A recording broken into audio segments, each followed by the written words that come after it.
man, that was long time and no see, right? Couple of minutes there. Welcome to the 8 p.m. block of the Big Ten Live Show. My name's John Diadamo. I'm going to be your host for the next 2 hours or so. And really, that was a fun conversation that we just had with the great Corey Bratta, who did a fantastic job on the 6 to 8 block. And I said to Corey, you know, just bring me in when you're ready, man. This is a great conversation. So keep it going as long as you want. But here we are.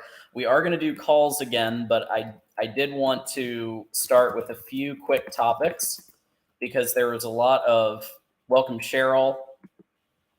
Yes, friend of the program, longtime moderator since the very beginning of Mark Rogers. Cheryl is here. We always love when Cheryl stops by. So a couple of things. So there was a big conversation with a friend of the program, Chris Foote, and Corey earlier today on name, image, and likeness. So I wanted to give everybody a little primer on name, image, and likeness for about 2 minutes. So basically what happened a few years ago, the NCAA ruled that players, student athletes, can be compensated on exactly that: their name, their image, their likeness. So for example, jerseys, paraphernalia, the college football video game that's coming out in like a couple of months, things like that, student athletes can now get compensated. Companies can sponsor, like JJ McCarthy has that Dunkin' Donuts deal. He has his very own menu item at Dunkin' Donuts. So companies can do sponsorship and endorsement deals with players as long as there's not a pay-for-play aspect where there's nothing in the contract saying that they have to play at the school. Now, we've seen contracts that have gotten around that by saying they have to have a residence in the town or the city or whatever. But where does the money come from was the question. It comes from business partnerships. It comes from collectives, aka groups where a bunch of donors can pool money together to support players and maybe have like tailgates and events like that, item sales and all of that good stuff. And so, you know, when you ask where the money comes from, you know, just do a Google search and you'll be able and go to your school and NIL, and you'll be able to find all the collectives. You'll be able to find whatever the business exchange is that they're using. And so where the money comes from, those are the key sources, right? And so are there guardrails? Yes, but it does kind of feel like the wild, wild west at times. And so I'm sure there's going to be some more guardrails put in the near future. But I just wanted to do that for a minute because there was a question about, you know, what is NIL? Where does it come from? All of that stuff. We are going to have on the Michigan show Wednesday at 5, we're going to have a special guest, Reese Kurtula from who's actually the co-founder of one of Michigan's NIL collectives. So the co-founder of MGoDAO, one of the officially endorsed collectives at the University of Michigan. He's going to be on the show with Mark and Dre and myself at 5 p.m. and we're very excited to have him come by. Okay. I saw some no sound commentary. Let me know if you can hear the sound. It does look like it's coming through my mic. I've tested it. It looks like it's working.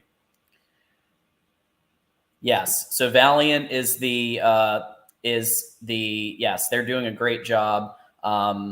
There's also, you've got the Victors. You've got the Victors Business Exchange. The One More Year Fund was a Valiant initiative as well. So yeah, they're doing a great job. So check it out Wednesday at 5 if you want to learn more about that.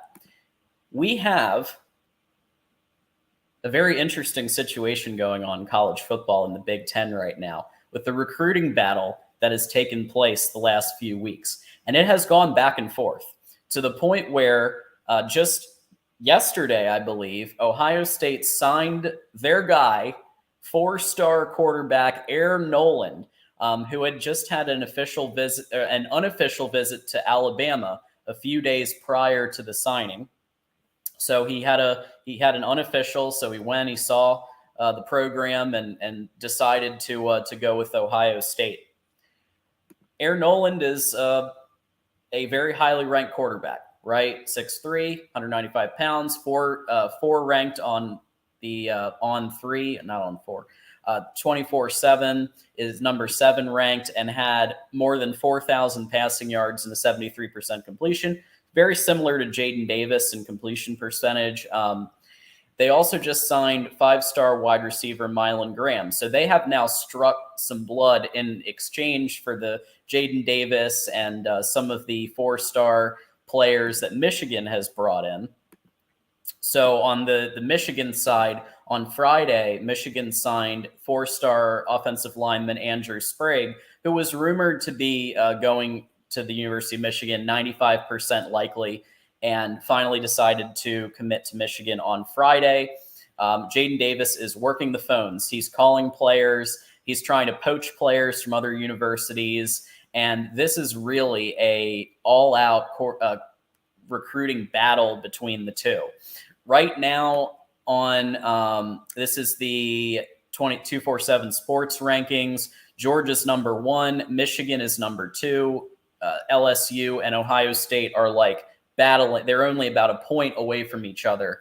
This is pretty reflective of what we saw, other than LSU. It's pretty reflective of what we saw in the playoff, right? So we're, unlike last year, we're actually seeing the recruiting rankings reflect the results that have been happening on the field and the final rankings.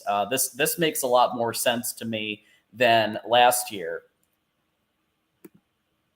Yeah, we need some more 5s. Yeah, Michigan needs more 5-stars. And look, I misspoke a little bit ago. I know Ohio State's brought in 5-star running backs too. I'm just saying that. So when I said that before, so Michigan has a tendency of bringing in better running backs in terms of the ability of what they've done in the last couple of months. Especially, you've been able to poach a 4-star running back away from Ohio and an Ohio State player that they really wanted. So the tide is starting to turn in all these areas. But when it comes to wide receiver talent, nobody's arguing that Ohio State has been the top in wide receiver recruiting. And I'd say USC is probably going to get up there pretty quickly because of what they're able to do with their kind of air it out offense of Lincoln Riley. I also think that Tennessee is going to start bringing in some top wide receiver talent even more because of how Heupel runs his offense. But those two are, so it's a battle. And, normally it's not. Okay, the last 10 years, Ohio State has absolutely destroyed Michigan in recruiting a lot of those years. Now, Brady Hoke had some good years, and Jim Harbaugh had a couple, but Jim Harbaugh also had some number 15 classes and 18 classes, whereas Ohio State has kind of consistently been a top 5 to 10 recruiting program. And so this is a battle that's going to continue. Jaden Davis is going to bring some 4-star players in the next couple of weeks. Here's some of them: Channing Goodwin, Jordan Shipp, and Amarian Stewart. All 3, I think, are coming to Michigan. The first 2 are Providence Day players, so they play with Jaden Davis. So on the line, we have Erica Goldberg back, friend of the program, and was just on and kind of we had a little Iowa at the Voice of College Football segment, and now Erica's back on to talk to me. Hey, Erica. Hello. I'm just hoping that Husker D calls in because they keep trying to get my attention and chat, and I don't know why they don't want to talk to me. Well, this is the thing. A lot of people like to hide in the chat. Yeah. And they talk their talk, but they don't want to come on into the ring. And it's more about talk. It's just like talking the talk and not walking the walk. I guess that's what's happening. And we've tried to get people who comment. That's the best, is when people make comments in the comment sections, and we tell them, call in. If you have a bone to pick, call the show. We'll talk to you. Yeah. And very rarely do. And Mark has the same problem. We rarely have anybody take us up on that. But yeah, they keep telling me that like I eat corn the wrong way or something. I mean, I don't understand. I don't know why they're obsessed with corn. I mean, maybe I should know. I mean, they are from Nebraska, I guess, but Yeah, absolutely. But anyway, to go to more fun topics. Yes. trying to think what we should talk about. We've already said a lot about Iowa tonight, so I don't think I have any more of an update. Well, Iowa. I mean, I was starting to make the point about Iowa that that your schedule.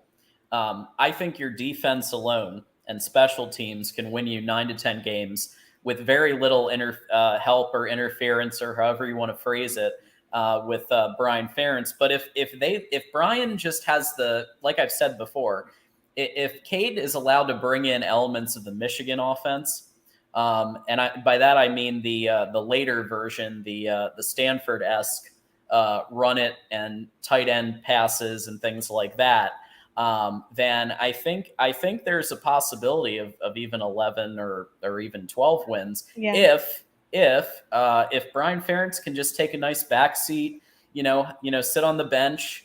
Let Cade McNamara and Spencer Petras as assistant quarterback coach do their thing, and Eric Gall is obviously very familiar, and just start bringing in elements because it's not that different in concept to some of what you guys have been running the last couple of years. Yeah. And Cade knows how to throw to tight ends. Yeah. So no, I agree with you. I would like to see him, kind of take over a little bit and maybe not listen to every single call that Brian makes, because some of those calls are just like not even going for it on 4th down when it's like a few yards. I mean, that's bogus.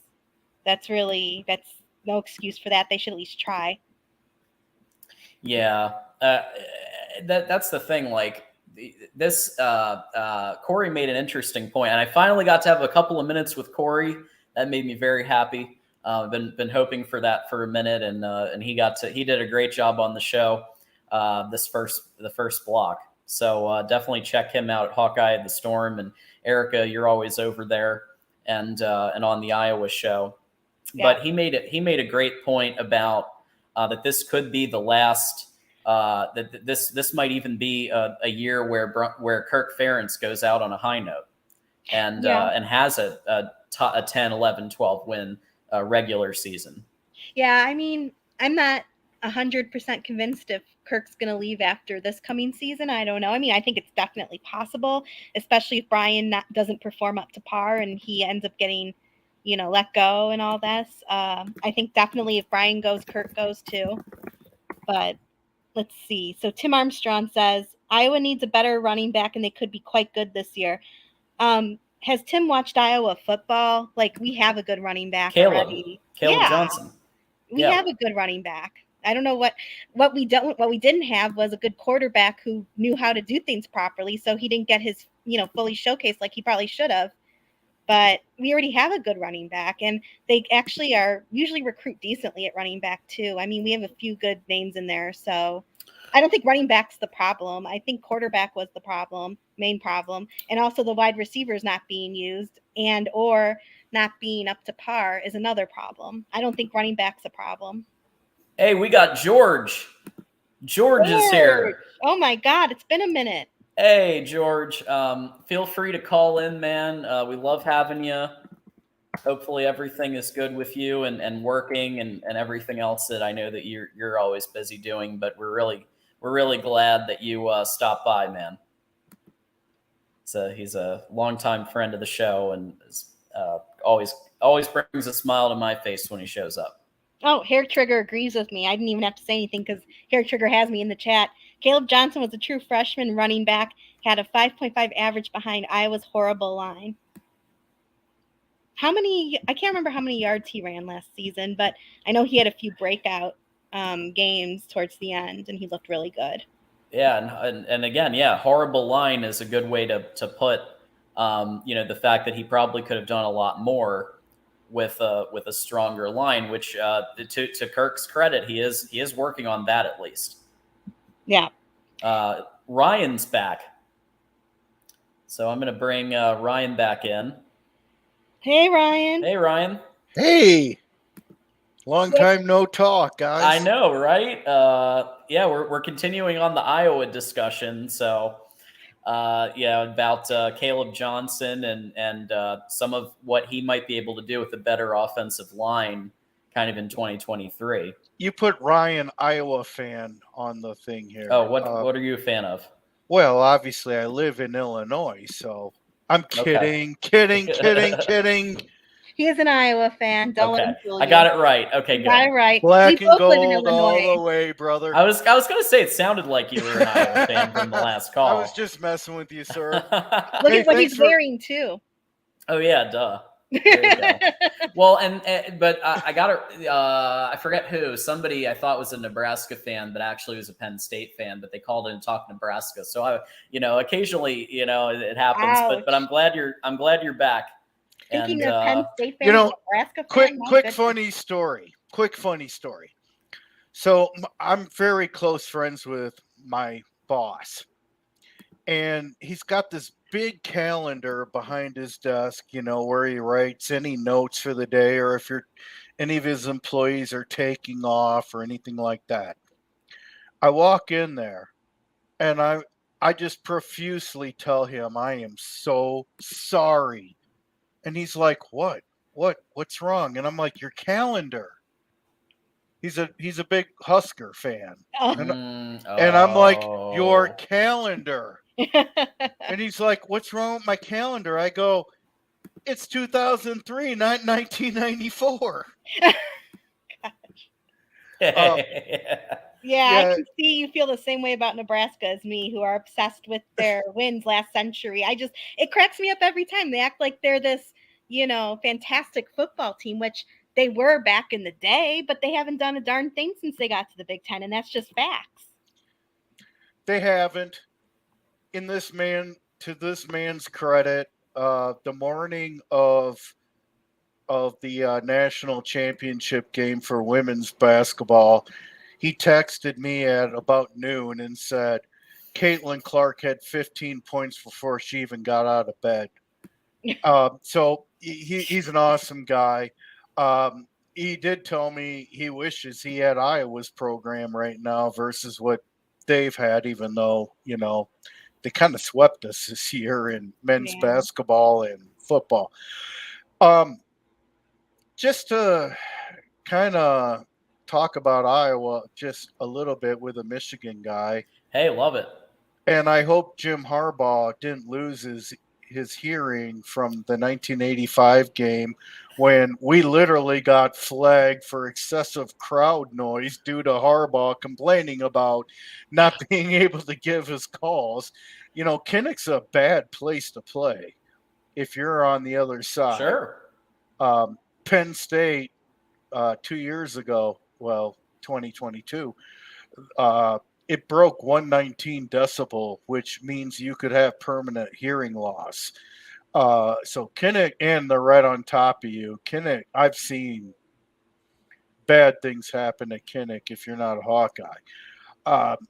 Yeah, and Michigan got saved last time that Michigan was at Kinnick because it was put up. I believe that was one that was put up to a Big noon kickoff or an earlier kickoff, so that it was spared the Kinnick at night voodoo. Yeah, which that's real. I mean, it is real. It is. In 2005, Iowa had something like a 23-game home winning streak. And I had my girlfriend, now wife, with me at the game. I had the engagement ring right in my pocket. I had the dudes that I was tailgating with all ready to join us on the field as I was going to propose after our victory. It went into overtime mainly because Dave Winovette called a go-go gadget pass interference on Javon Johnson, who must have had 9 feet arms for a pass interference. And it went into overtime, and your running back beat us in overtime and kind of screwed up my plans. I proposed later that night, but it might as well on the field. And so, you guys really kind of stink for that. Thanks a lot. Yeah. All that said, it's all my fault. It's all not your fault, brother. All that said, it's exciting. I know Corey obviously really well. I don't know you as well. You know Cade McNamara better than anyone. Mm-hmm. You know Eric All better than anyone. I think I think between Reganey, Vines, and Seth Anderson with the two tight ends, and the fact that Gary Barta is gonna be the badass that he is and hold everyone accountable. Oh yeah, he's a master at holding people accountable, isn't he? Yeah, he's the best in the business. Oh, I mean, he is what I call the American standard AD, if you know what I mean. Oh my God. You know, Mary Sue Coleman would have never put up with Oh hell no. all these lawsuits No, and I don't think everything so. else. No, Mary Sue didn't take any prisoners. I mean, Mary Sue was my president when I went there 28 years ago. Oh geez, yeah. Yeah, no, she Yeah. was I will say she definitely was she was fine with athletics compared to Schlissel, but her strength was really in academics and in fundraising. So so the amount, the billions that were raised during her tenure, and the development of the buildings and everything that happened, it was really impressive how from my first day on campus to my last day on campus, you had multiple completely new buildings built. You had the others got renovated pretty much, and she did a great. And she was not. I met her once. She's great to actually talk to one-on-one. So yeah, not a bad president. Probably the best president in Iowa history, if you really want to think about it. She was phenomenal. I hated losing her.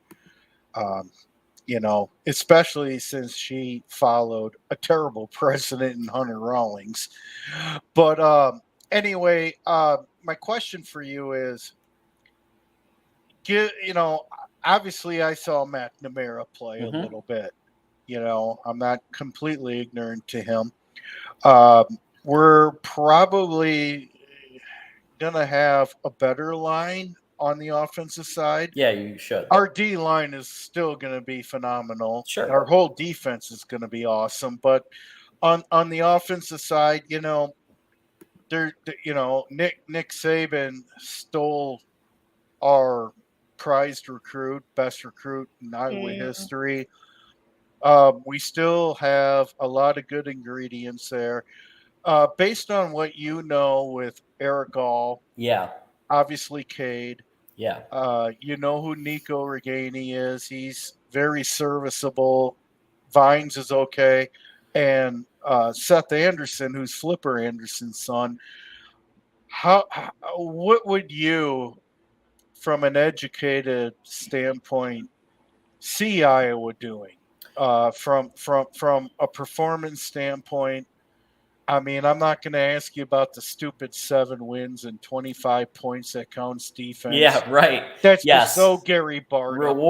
Rewarding, and it's not even offensive points. It's points, which means Brian could score like almost nothing and still get his bonus. See, that to me is just it's laughable. It's bogus. Like our defense alone can get the 25 points sometimes. It's true. And so to answer your question, I think that Cade McNamara was about the most perfect quarterback pickup that you could get in the transfer portal. And the reason why I say that is Iowa, I think, doesn't expect their quarterback to be Aaron Rodgers. They don't expect their ideal situation is a game manager quarterback that's competent. And I don't mean game manager in a negative way. I mean game manager in somebody who has an excellent grasp of the offense, can delegate the different assignments appropriately during the huddle or whatever the case may be, and be able to not just hand off the ball, but get those 10, 20 yard tight end option plays going. He's not going to be your deep ball chucker very often, but what he will do is he's going to get Eric Gall and Luke Lachey a lot of touches.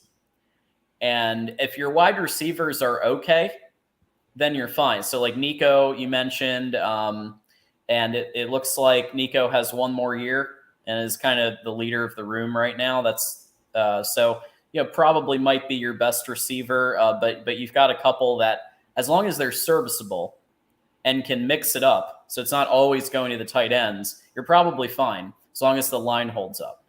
So I think you could win 11 or 12 games, because that Penn State game, remember Cade McNamara to Eric All close to the end of the Penn State game in 2021, they had to win the game. Penn State was winning. They had to win the game in the last couple of minutes. So let me ask you one more question. So J.J. McCarthy, is younger, has a little more time. Mm-hmm.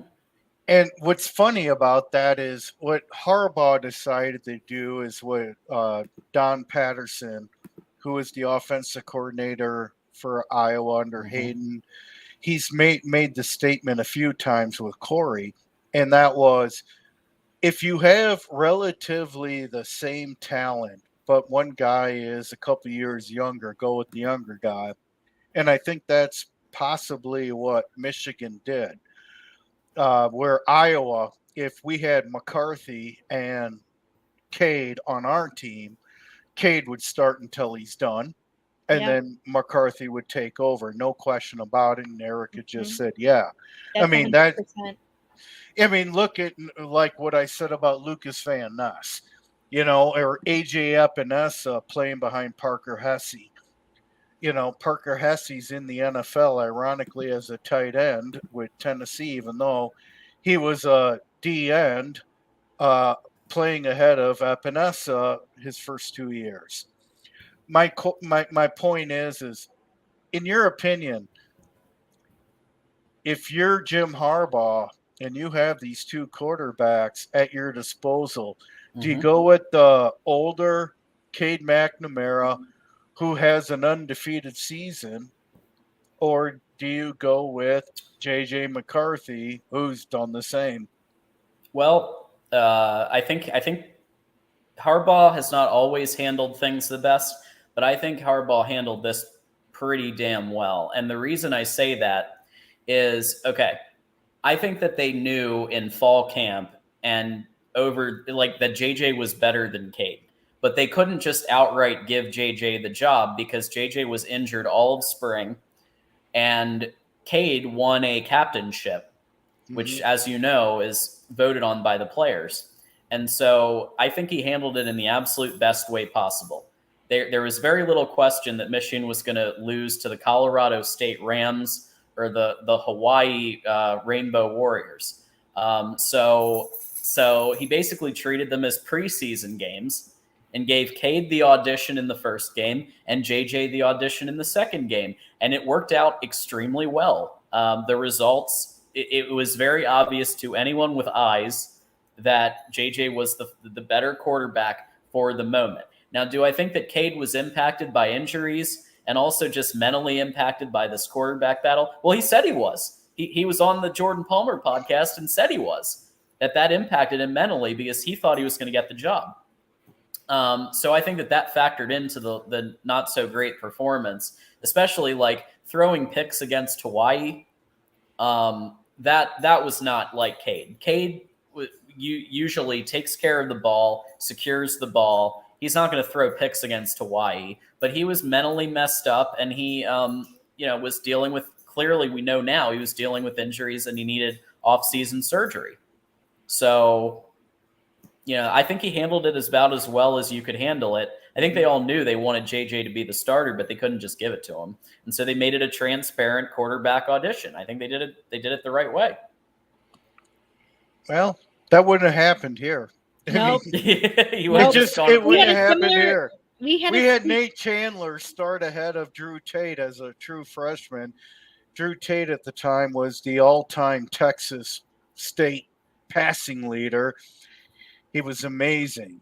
And yet, we had to let a 6'8" slow quarterback who threw 180 yards a game, a good manager, start ahead. Would you agree, Erica?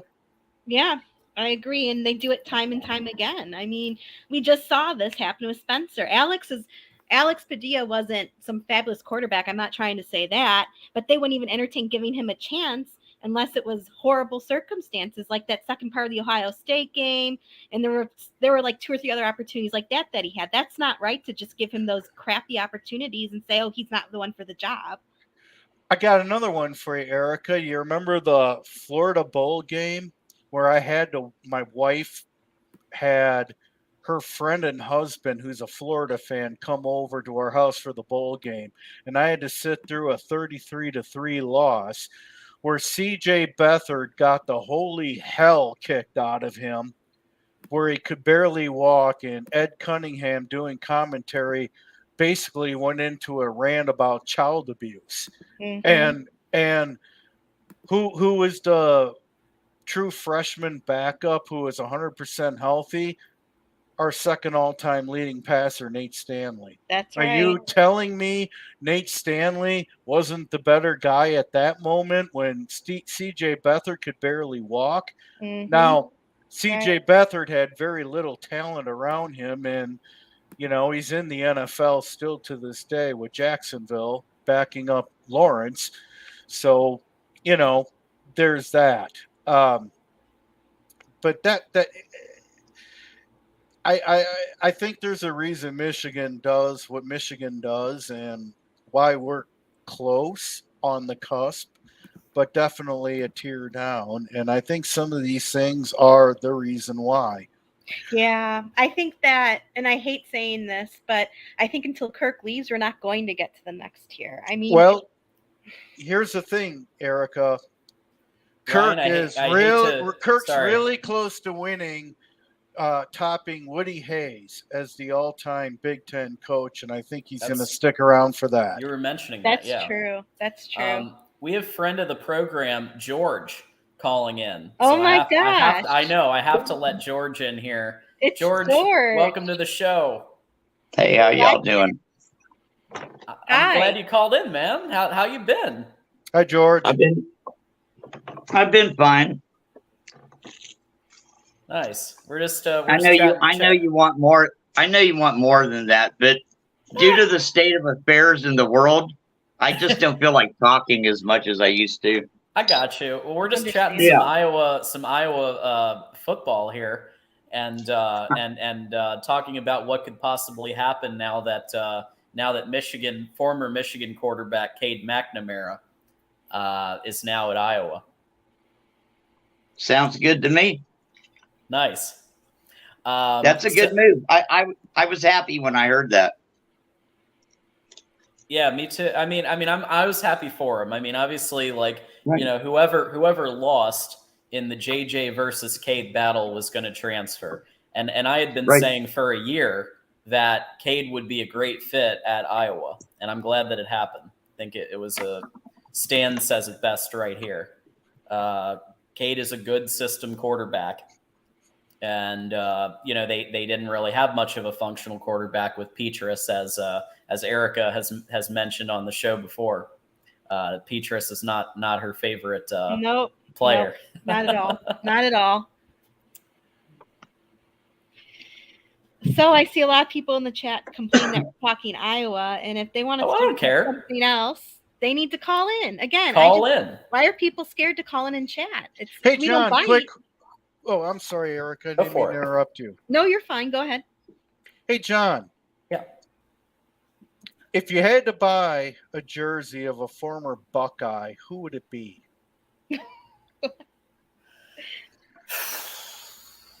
I somehow don't think he would take that deal. Or a Spartan. And wow. What would you rather do? Date a Spartan or marry a Spartan or marry or date a Buckeye? Because I'll tell you what, Iowa State was they were immediately eliminated when I got married. If you forced me to, you had a gun to my head and forced me to buy a Buckeye jersey, Dwayne Haskins would probably be on the list. Okay. I think I had a lot of respect for what he did. Obviously, he passed away way too soon. And I think he didn't get his due in the NFL. So he would probably be on the list. Did you see there's some really crazy circumstances that came out today? regarding his passing. Yeah. I didn't really dive too much into it, but yeah, apparently something new And info. do you have a favorite Hawk of all time? A favorite Iowa player? Yeah. I mean Kittle's I up love there. him. I love him. I watched the Niners just because of Kittle. Well, the Miz is not a Kittle fan. Oh, really? Oh boy. You heard about that, right? About He the got Buccaneers. involved. He got involved in WrestleMania and beat up the Miz. Oh yeah. Yeah. I wasn't in love with that, but you know. I know. I couldn't help but laugh though. That was funny. Yeah, and it's funny because Kittle is so the opposite of Kirk Ferentz, right? Oh God. You know what? I would love to see Kittle come back to Iowa and coach. I think that would Oh, be wow. so good. Well, I don't know. Gary Barta has a mandate that personality has to be tempered a little bit. But hey, guys, thanks for taking my call. Good to see you. Good to see you, Ryan. Thanks for coming back in, and you're always welcome on the Big Ten Live show. We don't care what fan base. I don't even care if you're a Big Ten fan. There's people who've called in that are SEC fans and etc. In fact, it's encouraged to have someone who isn't a Michigan or an Ohio State, because we talk about Michigan and Ohio State pretty much constantly. So anytime we can talk about another team, I always love to do it. As long as it's not the Spartans, right? They can call them too. They better be ready to chop it up though. Are there any Michigan State fans who come by? I don't think I've ever seen one. There's been a few, not often. Okay. I'm sure they just called in to congratulate you on back to back. Oh yeah. Hey, real quick. I'm sorry, real quick. Where's Hunter Dickinson going? Kansas? Maybe Maryland. Ooh. Maybe, or he could stay at Michigan. There's nothing stopping a transfer. There's nothing stopping a transfer from. He could stay, and I'm sure they'd let him stay. So I don't know why he would leave in the first place, but it's his life, not mine. So, all right, hey guys, thank you. Have a great night, Erica. Great talking to you, John. Thanks for taking my call. Talk to you later. You guys have a good one. Thanks, Ryan. And we do Bye, have Ryan. We do have Goat James calling back in, so I'm gonna bring Goat James in here. Welcome back, Goat. You called in earlier, didn't you, Goat James? I called the other day. Oh, the other day. Okay. Well, hey man, I just want to congratulate all the Big Ten fan bases. Competing for the second place in the Big Ten. Oh, I agree. It's gonna be great, man. I can't wait to see it, man. It's gonna be a great runner-up trophy. I'm excited to see it come through. I'm surprised Corey said so definitively Ohio State is going to be the Big Ten East because first of all, Penn State's no spring chicken, number one, and number two, Michigan just won the last two. So I mean, I think it's going to be a three-way battle for that. Yeah, that was blasphemous, man. That was blasphemous. I was surprised lightning didn't come through his roof. I don't, it's possible. Oh, we got a super chat. Thank you, Nick, for your 999 super chat there. Do y'all think that USC and UCLA joining the Big Ten will help Michigan and OSU prepare for high octane playoff offenses? I mean, yes. Well, yeah, go ahead. I was gonna say that OSU, like their defenses, I just don't understand why they can't get a decent defense going over there. Yeah, I mean they're I'm really surprised. Oh, they're soft. They're terry cloth. Surprised that USC's linebacker coaches were retained. Well, yeah, because the secondary was a disaster. D-line wasn't like awful. And then towards the end of the year, I think they had a little bit more in terms of injuries in that arena. But they got Michigan's DL coach, Sean Nua, went over to USC, and so he's a good coach. So I think Grinch is on the hot seat if he doesn't bring up the statistical numbers of that defense pretty substantially, I think he's going to get tossed for Jim Leonard in 2024. Here's what I gotta say about that question. There's no excuse for Michigan not being prepared because they're the game they play pretty much right before the playoffs is the best offense in the country. True. So I don't think that applies to Michigan when the last game of your season is against an offense that's actually probably better than those offenses. So they should be prepared when they go into the playoffs. Yeah, I'm not concerned about Michigan. I'm sure they'll be fine, but OSU just has not convinced me that they can get it done on the defensive side of the ball. I don't know. Well, here's the thing with them, right? So there is a trend that happens with that style of offense. I don't know if it happens through practice, but when you are a pass first type offense, this is why you see this in the Big 12, right? The reason the Big 12's defenses aren't like on par with like SEC defenses or Big 10 defenses is because a lot of that toughness that creates a good defense is with smash mouth football. So that's why with air raid offenses, they typically don't have the better defenses in the country, and I think that's just a byproduct of the offenses that they run. Yeah.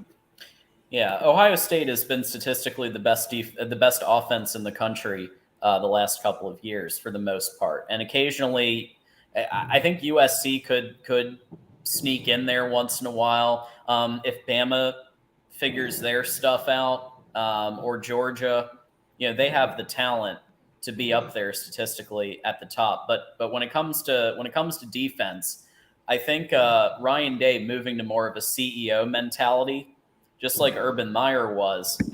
Urban basically told the defensive coordinator, can you switch to the Michigan State style? And this was back in 13, 14. I don't remember. Mark's probably gonna tell me when it was, but basically like switch more to a Michigan State style defense because that is such a pain in the to defend against. And so with Ryan Day moving to that type of role as well, then he will be able to look at maybe some of the weaker spots of Jim Knowles' style and defense and basically say, can we switch this up? Can we switch that up? Because at the end of the day, they need to beat Michigan.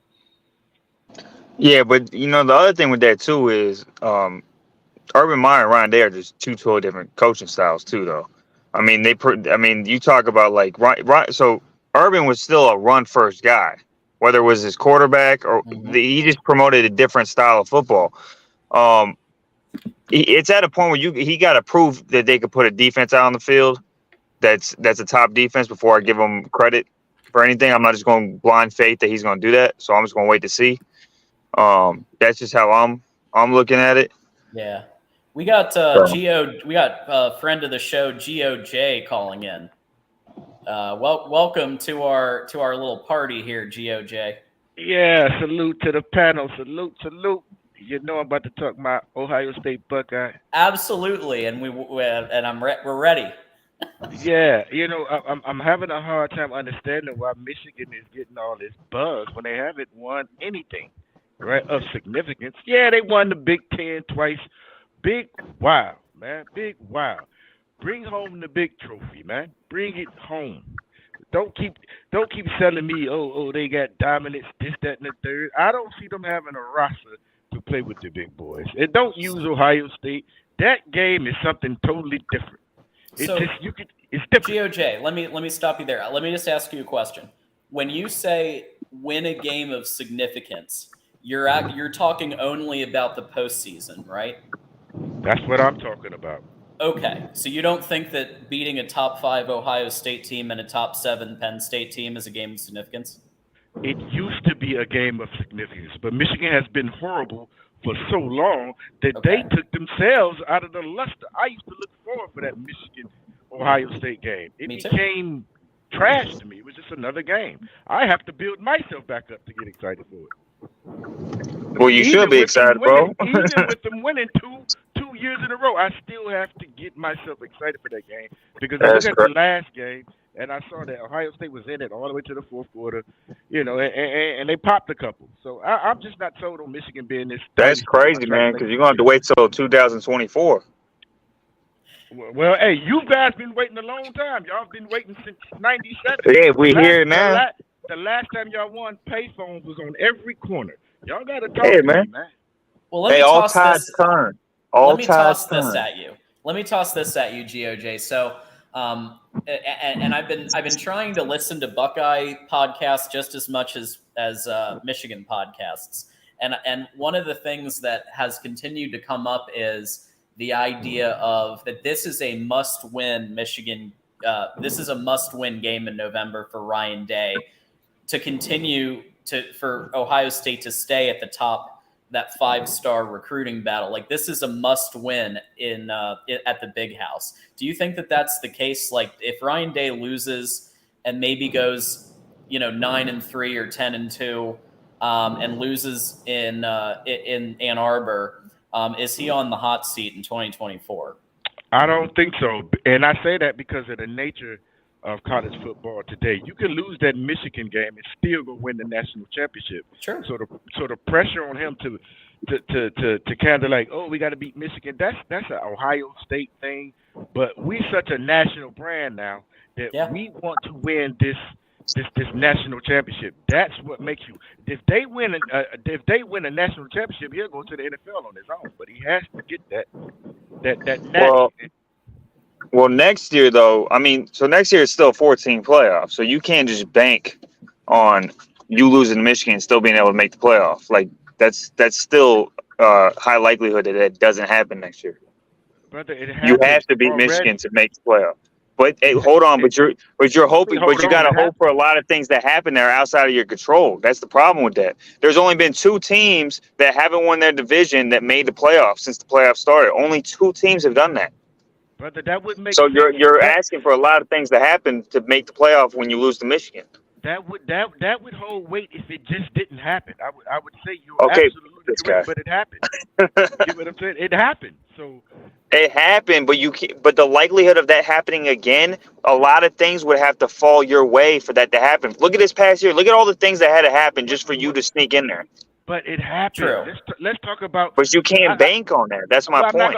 Normally you're not getting 2 Big Ten teams in the playoff unless just because if USC had won like they were supposed to, they would have been in the playoff. If my auntie had nuts, she'd be my uncle. It happened. Well, not only that, you're also counting on Alabama to not be Alabama next year. Right. Georgia's going to get in there. They got the easiest schedule next year. They're going to be 12-1. I mean, you're counting on a lot of things to happen when you lose to Michigan, which means you don't even win your division to get into the playoff. I mean, you could hope for that. You could hope and pray to God that happens, but I mean, you're gonna that mentality will work for 24 when it's a 12-team playoff. It's not going to work next year. That mentality.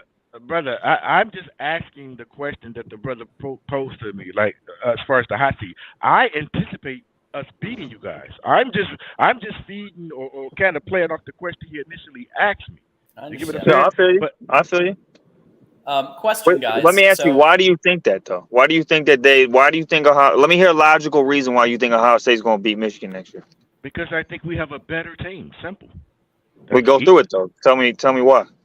Our coaching staff, I believe, is better than yours. I believe our wide receiver room is better than you guys. I agree with the wide receiver room. Defensive line is greatly improved. I believe our running back room as a collective is right up there. We're good enough to get the job done. I believe we have a total package team this year. The only thing that failed us last year was our defensive line. We had guys who were starting that shouldn't have been starting, but they played that seniority role. That's going to change this year. We got some dogs up front, and I believe we got some corners that's ready to step up and make plays. So here's my problem. Go ahead. Your secondary got wrecked a little bit too. Here's my problem with that is your defense at this point under Ryan Day has had one good season, which was 2019. It's at a point where it's got to be proven, bro. Like you could say the D line, you've had stars on D, you've had 5 stars on that D line this whole time, and they haven't produced. So you could talk about they got this, they got that. They got to show it on the field, bro, because they haven't been able to. Secondly, you can't say the coaching staff's better when they've been out coached 2 years in a row with lesser talent. Like Michigan if you go by recruiting, has lesser talent, but they've blown you out 2 years in a row. That's coaching. That's coaching. So you can't say coaching. You can't say the coaching staff better. I don't know how you can come to that conclusion. Secondly, I said it because I believe it. Are you my national spokesperson? but hold on. But why though? Why do you believe that? Because I got results on the field that showed that the coaching staff's better for Michigan. You don't have that. You're just going off blind faith. Brother, the same argument you used against me is why I don't believe you really feel that way. Because you have better talent against TCU. Huh? You had a month to prepare, and you want to sell me better coaching? Man, stop it. Yeah. Hold on. Who recruit? Well, hold on. Who's had the better recruiting classes without question? Ryan Day or Jim Harbaugh? Ryan Day, of course. We Ohio State. Okay, right. So when you got a better pool of talent to coach from, it's easier to coach versus Harbaugh, who doesn't recruit at that level, has gotten actually better results than Ryan Day the past 2 years, has beat Ryan Day. He's stumped the mud hole in Ryan Day 2 years in a row, one at the big house and one at his house. There's no logical point you could point to say that his coaching staff is better. And I'm saying to you, by that same argument, Michigan went in there, Big Ten champions, better coaching staff, better talent, and got beat. If you want to make an argument for Harbaugh and Dyke the coach at TCU, make that argument. We're talking about Ryan Day and Jim Harbaugh. You're talking about Ryan Day and Harbaugh. I'm talking about the point you tried to make as far as talent, and I said I can use that same Okay, so that applies to Harbaugh and the TCU coach. It doesn't apply to Harbaugh and Ryan Day. The point was talent. You tried to use the talent argument against me, and I just said, cool, concede. But you brought up another coach, so if you want to say that other coach did a better job, then that's fine, but you can't apply that to Ryan Day and Jim Harbaugh. The premise you tried to rock with was talent, right? So I used the same argument. I concede that fact. How about, and we can end it right there. Now I will ask you, you had the better talent, Big Ten champs, your coaches, this, that, and the third. You had a month to prepare for TCU, and you got beat. What happened? So you could say TCU had a better coach team. There you go. You proved my point. No, we proved each other's. No, I agree. TCU had. He won coach. Did he win Coach of the Year? Did the TCU coach win Coach of the Year? And you believe the other way. But bro, you got no facts to back it up, man. I just want your facts. Let's talk recruiting. We mentioned recruiting. Let's talk recruiting. So Ohio State and Michigan both scored some major recruiting wins the last few weeks. Ohio State just got Air Noland, who had visited Alabama a few days before in an unofficial visit, and then decided to pick Ohio State once. So Ohio State offered late in the game, but apparently that was the school that he really wanted to go to, but he needed that offer. GOJ, what do you think about Air Noland and what he's going to bring to Ryan Day's offense? I think he's perfect for Ryan Day because Ryan Day loves a passing quarterback, right? But he understood he also needs a quarterback that can scramble and make plays. Mm-hmm. So that's a good fit for us. You know, Ryan himself is a passing quarterback out of New Hampshire? That's just him. But he figured out last year, I have to have a quarterback. Even though I love passing, he got to be mobile for me. He got to move the chains. He got to pick up them, that dirty 3 yards. So, I like the kid. I like him, and I think in about 2 or 3 years, he will be the face of Ohio State. Yeah, there were some people in the chat saying, well, Jaden Davis is a 5-star and Air Noland is a 4-star. I don't put as much into star rankings as some people do, especially because as a Michigan fan, I would be very unhappy the last few years if I had done that. So, you got to also have faith. That's where you credit the coaching. You have faith in the coaching abilities. As an Iowa fan, I have to jump in there. I know we're talking about Ohio State and Michigan here, and I'm enjoying listening to this debate. I am. But what I was going to say is, Iowa gets so the people who are going to be drafted from Iowa this upcoming draft came in as 3 stars and 2 stars. Okay. And they're going to get drafted. Mm-hmm. So that speaks to coaching. You can say a lot about Iowa, but they are good coaches. And that just is proof that the stars don't always, that's not the, end all. Oh, yeah, I agree. I agree. The answer. Mm-hmm. No, I agree. That's when the coaching comes in. And then real quick about the TCU point. I mean, Michigan lost by 6 even though they gave up 28 points. I mean, that's not the same as Ohio State getting blown out, completely blown out 2 years in a row, completely outcoached from beginning to end. It's two totally different scenarios. Brother, you still in your fitness. We way past that point. No, I just thought I wanted just to finish that one and we can move on. Let's see here.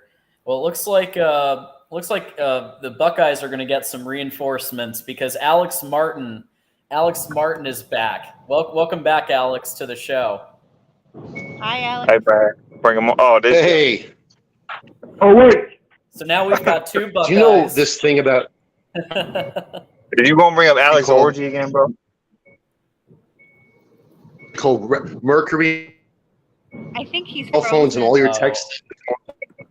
Yeah, dude, come back in when you're having some real bad signal problems, dude. So basically, in terms of the Aaron Nolan situation, you guys also got Mylan Graham, and this was, I believe, your second 5-star wide receiver, maybe third in this recruiting class. So there's no question about your ability to recruit the top wide receiver talent. And as long as Brian Hartline's there, that's going to continue to be the case. But are you worried? Michigan did snag a 4-star running back pickup in Ohio State's backyard, and Jaden Davis is making phone calls to the Ohio State commits as well as other commits and his buddies at Providence Day to try to bring in the top passing recruiting class that Michigan has had in a long time. I mean, does that concern you at all, GOJ, or are you're pretty much not really. And Jaden Davis, he's basically wasting his minutes because when Brian Hartline gets you, especially that receiver room, 9 times out of 10 you ain't going nowhere. As far as the running back that left Ohio, man, Ohio State, believe it or not, has never really had a big footprint in Cincinnati, right? So when I heard that he went to Michigan, I wasn't surprised because we never really had that pipeline of Cincinnati kids coming to play for us, right? They usually go to Kentucky or West Virginia, but we never really had that. Yeah, we got Paris out of there, which surprised me at the time because I thought he was going to go other way. But to hear a Cincinnati kid getting away from us, I wasn't shocked. Now, if you start, messing with Northeast Ohio as far as Glenville and some of the pipeline schools, then I might, have a little concern. Well, here's what I gotta say. Like a snowball effect, right? So the trend's gonna start small. You may not notice it at first, but that snowball gonna get bigger. So when Michigan does blow you out in the big house this year, that snowball is gonna turn to an avalanche, and then you're gonna start getting worried. I hear it. That's what your mouth says, but Oh, you're gonna see. Hey, trends start small, man, and they get bigger. This is just the start. Well, here's the thing. So my comment on the first half of the game this last year, I think that Ryan Day had coached Ohio State he was very concerned with being out he didn't want to be out physical. And in the first half, they were doing a good job at keeping Michigan's running game at bay and holding them. Knowles went all in, 9 guys, 10 guys in the box to stop the run. And in the first half, it worked pretty well. But then, can I make a comment about that? Yeah, go for it. So, I'm pretty sure you watched the tape, right? So obviously we didn't have Blake Corum there, and it was correct. 6 yards, and then he got out. He was injured.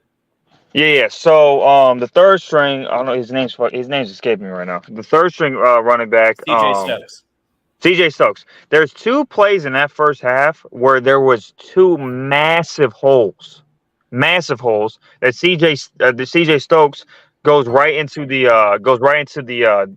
D line instead of going through the hole. If Blake Corum's in there, bro, those are 2 massive plays, and I think not having your best player in that game obviously affects that, and I think that affected the first half. Not to mention the fact Donovan Edwards had 1 arm pretty much. I mean, he was juggling the ball, trying to secure it when he got the handoff. So I mean, that's a factor for sure. So, I mean, if you watch that tape and you really look at like some of those runs, there were some missed opportunities in the run game in that first half that it looked like they shut it down, and they did in spots, but there was also spots where they could have easily broke a couple runs. And I think they found those holes. I think Donovan Edwards found those holes in the second half is what happened. I mean, we both can go back and watch tape and from both sides of the of that game and say a team missed this or we left some plays on the field. Bottom line is Michigan had a big line, a dog line. You get what I'm saying? And they just bullied our team up front. You get what I'm saying? You got a good O-line that's pushing the pocket and doing what they want to do. 9 times out of 10 in the Big Ten, you're going to come away with a victory. We just had no answer for that big offensive line up front, and and it is what it is. You get what I'm saying? So, in the trenches, they kicked our tails, and that's the bottom line. Which is why you gotta start asking the question, right? Because you have the stars, you have the 5 stars on the D line. So what is it then? Because you got the 5 stars on the D line. Listen. I don't do the stars. When you hit the campus, when you hit the Woody, all that star shit. All that star mess is out the door. You understand? We have some 5 stars. But that just because you're a 5-star don't mean you should be playing, right? We had some guys. I'll tell you this, bro. Hold on, brother. You gotta let me finish one time. We had some guys that was behind these players who I felt that should have been ahead. You get what I'm saying? But sometimes we play this. He's a senior guy. We gotta give him some. We gotta coddle these players. No, if that sophomore, that freshman is better than that junior, that whoever, get him in the game. You understand? So it is what it is. Yeah. Real quick, I got 2 things. You never saw that problem under Urban Meyer. Those linebackers and those D-lines always play tough. Always play. Look at the Michigan games, right? In 2018, 2019, what did they always do? They were always able to stuff our run game. His defenses play different than the Ryan Day defenses. They play tougher. Secondly, so I get the whole star point, and I understand all that. But you're starting to sound like Michigan fans did with the quarterback. The next one, when the next quarterback get in there, man, he's gonna show. Well, it's starting to sound like that with your defense, man. Like, when the next guys get in there, that's gonna be it. They gotta prove it, man. It's 3 years in a row now. But you keep saying I'm in agreement with you, brother. I'm in agreement with you. We have to prove it. I don't understand why you keep making that point. I agree. My whole thing is, in my opinion, we have some guys that was behind the so-called starters who were better, in my opinion. You understand? You got to understand, even when Ohio State... we thought like that about John Horn, and then he came in. That's y'all.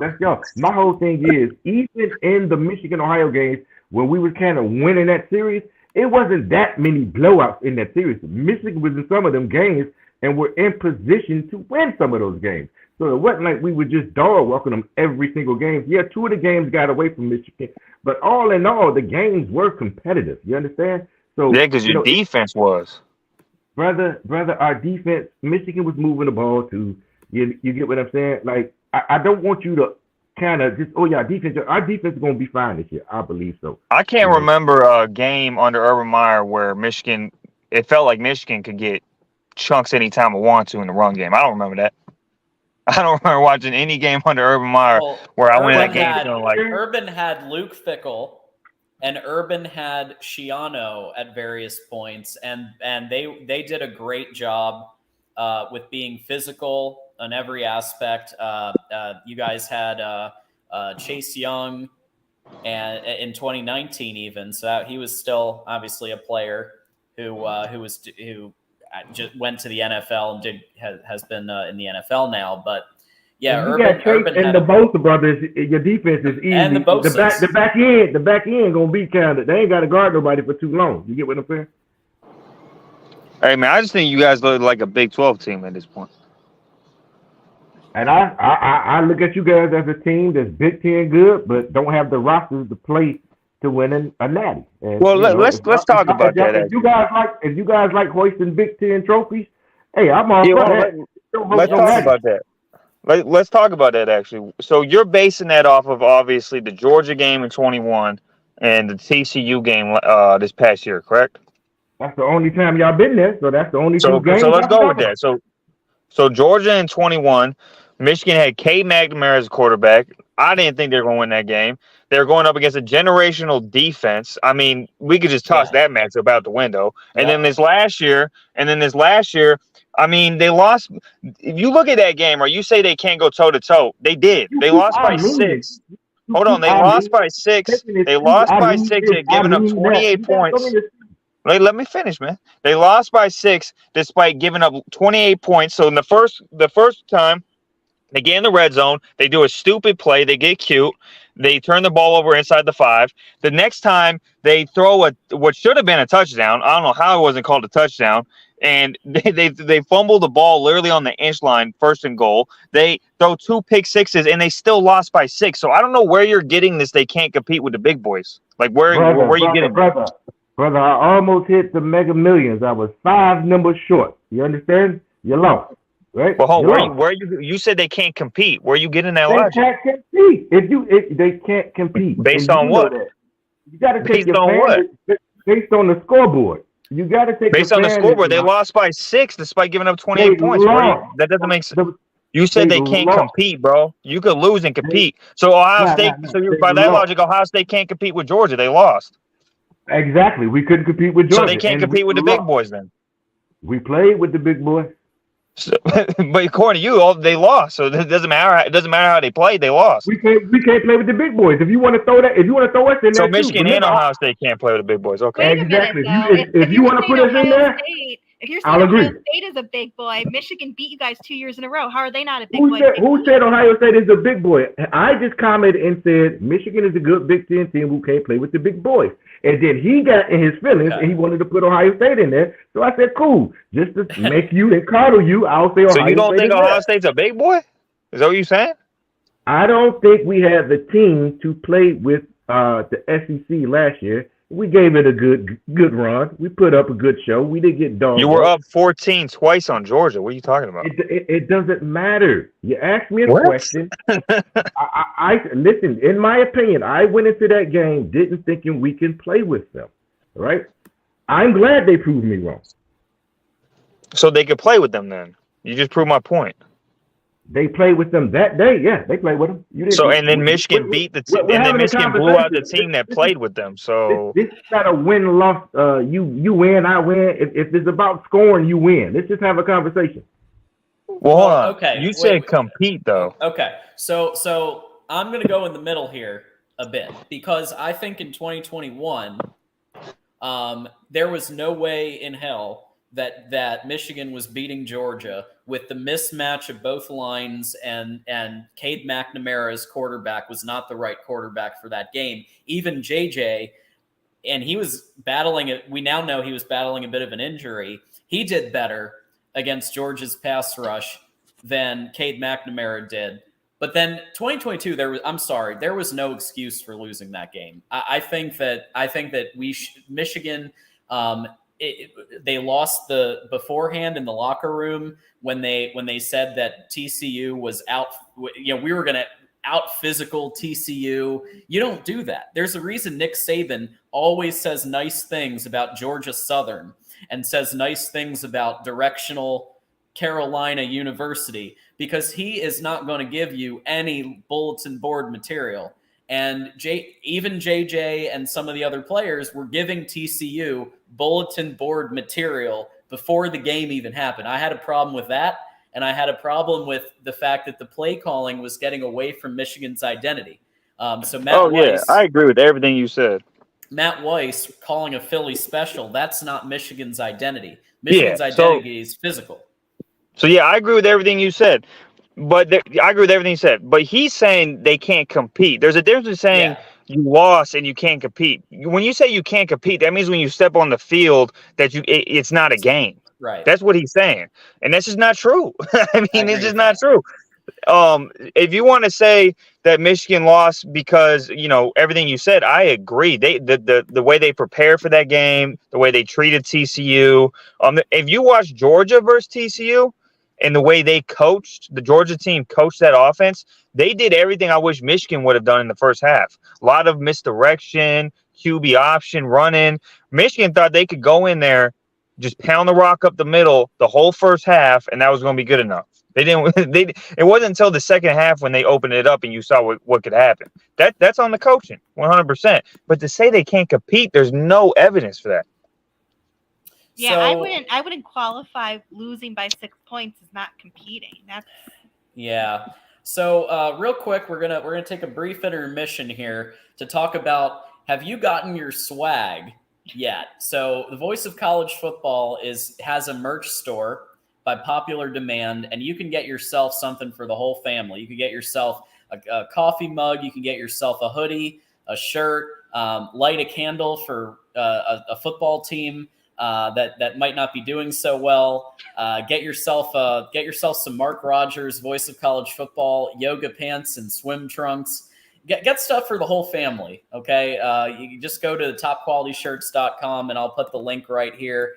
I'm wearing currently a Voice of College Football t-shirt today, and repping the Voice of College Football. I know that some of you in the chat have gotten your merchandise. Looks like Cheryl got a coffee mug. So consider. It looks like our Gra wants to get one for Rutgers for the candle. There's Hey, I always just something want- about Rutgers. It's always Rutgers. Yeah, that's some good merch, man. Yeah, we try. And Cheryl, yeah, thank you for your. It looks like Cheryl got a coffee mug, I guess. So we appreciate that. We also do have some other things like the Amazon link. So when you shop on Amazon, just take 2 seconds to click that link in the description of any video, okay?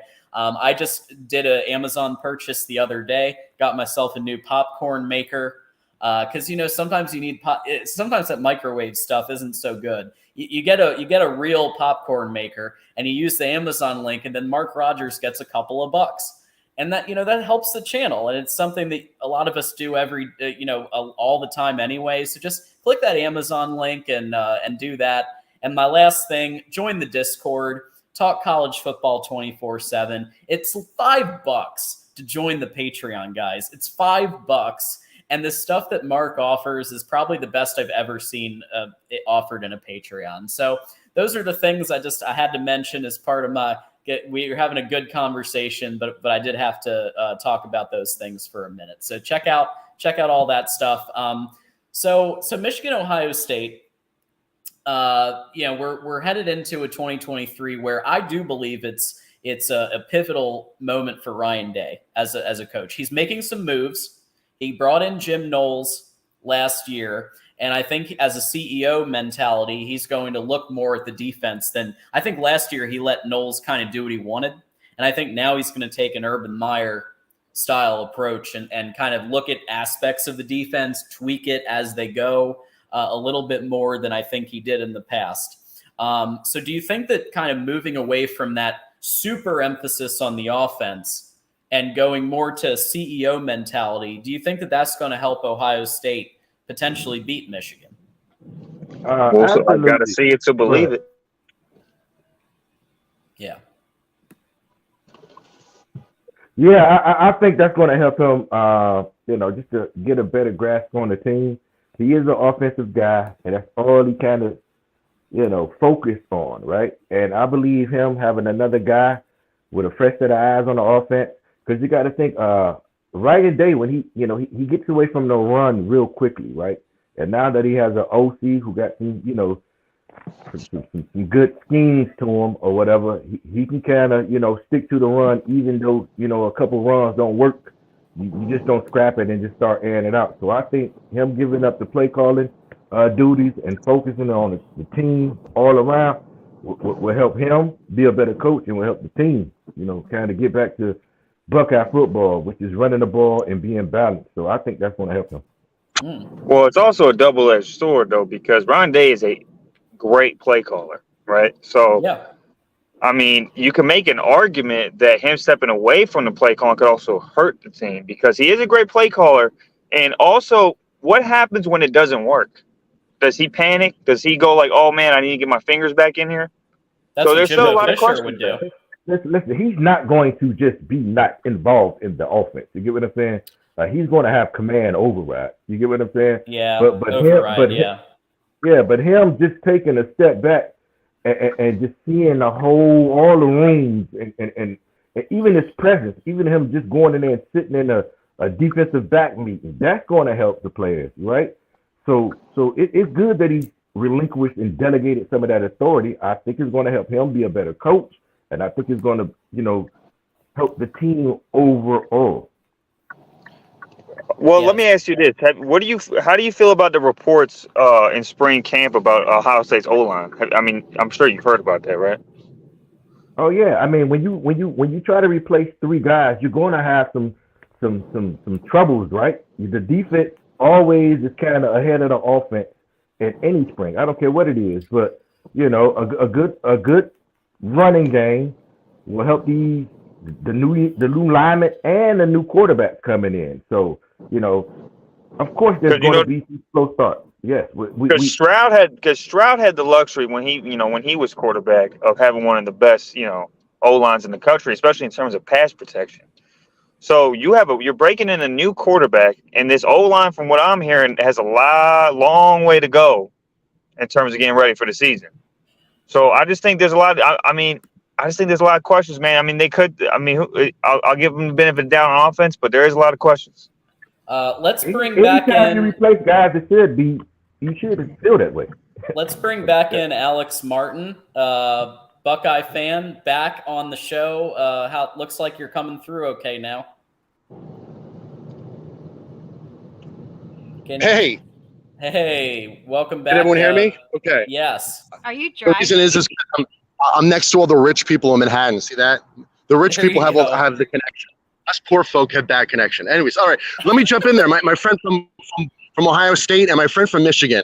So Michigan, I totally think you're awesome what you're doing because you want.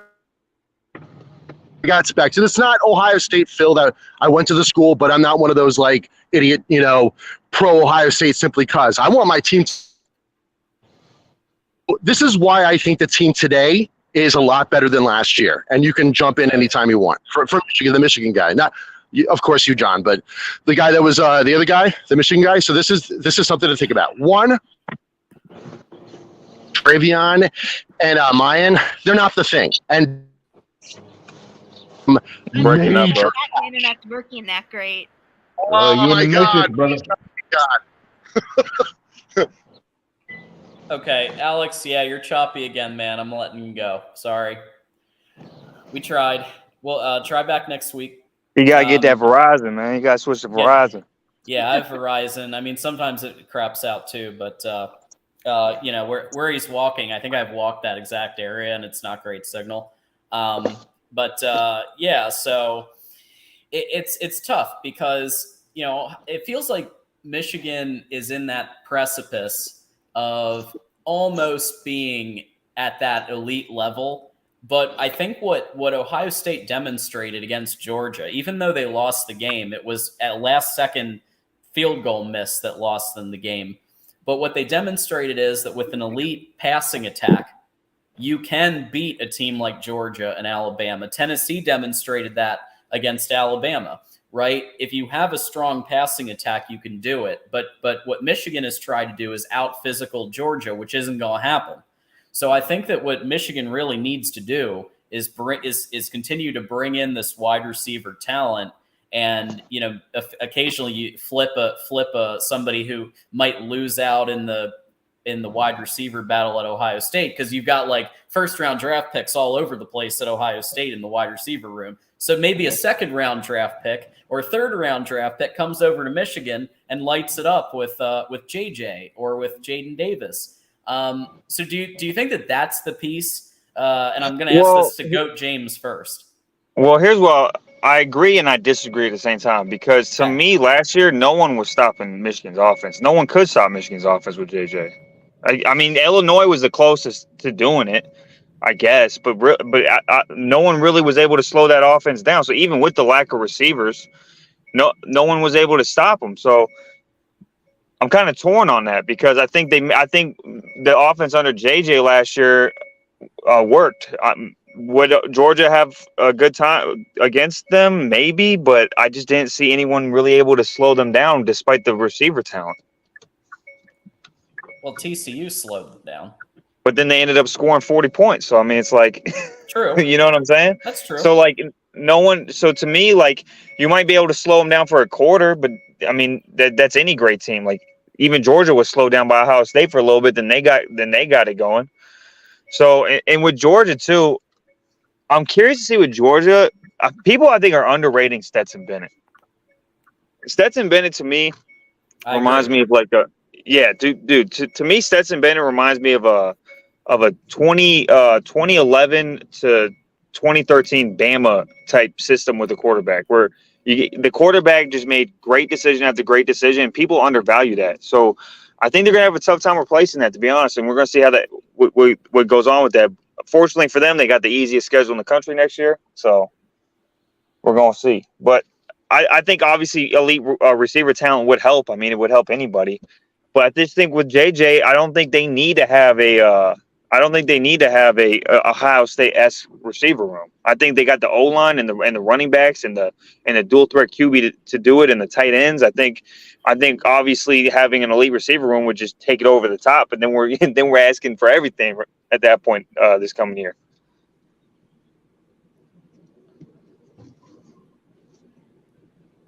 George, are you talking? You're on mute. I think he might have left the mic. Okay. Yeah, I don't know. Yeah, we can't hear you, George. I mean, GOJ, what do you like? I guess when it comes, you're the expert on Ohio State and the wide receiver. Like, do you think that had something to do with how close that, like, because my biggest thing that I have struggled with is how Michigan beat Ohio State 45-23, and then Georgia and Ohio State, it's a 1-point game, and Ohio State was leading for a lot of that game. Like, and then the TCU thing happened with Michigan. It does not compute. Well, people try to. Go ahead. I was gonna say real quick. People try to put that Georgia defense last year in the same category as the year before. It just wasn't. I mean, like, there was teams that had no business moving the ball on Georgia last year that did. I mean, the backup quarterback for LSU put up 500 yards in the air. I mean, there were several games where you look and you're like, that defense can be beat. It wasn't like the generational defense from the year before. So that's all I got to say about that. And I'll just add on is with the game plan they went in with was outstanding. They kind of rolled the pocket, half rolls, and the game plan was just brilliant. They took what they could get yardage wise. They was never behind the chains. 3 yards a rush was a success for them on first down. So they kind of tempoed when they needed to, slacked off when they needed to. They just called a good game. You get what I'm saying? They had a month to prepare for them guys. And the game plan was brilliant. They just came short. But the game plan was also Stroud, bro. Stroud had a day that day, bro. It was one of those situations where Stroud just had a day, man. It just happens sometimes. Yeah, Stroud had the best game of his college career in his last game. Kind of like Tom Brady. So if you remember Tom Brady, if you guys watched the 2000 game against Alabama, Tom Brady played his best game his last game. And I think CJ Stroud did the same thing. And I think it might win him the first round overall pick because of what he did. I'll also say this, and this is I kind of goes to what I forget his name. G.I.J., right? What he said earlier. G.O.J., there is a component where, Michigan, they're studying Ohio State's offense all year.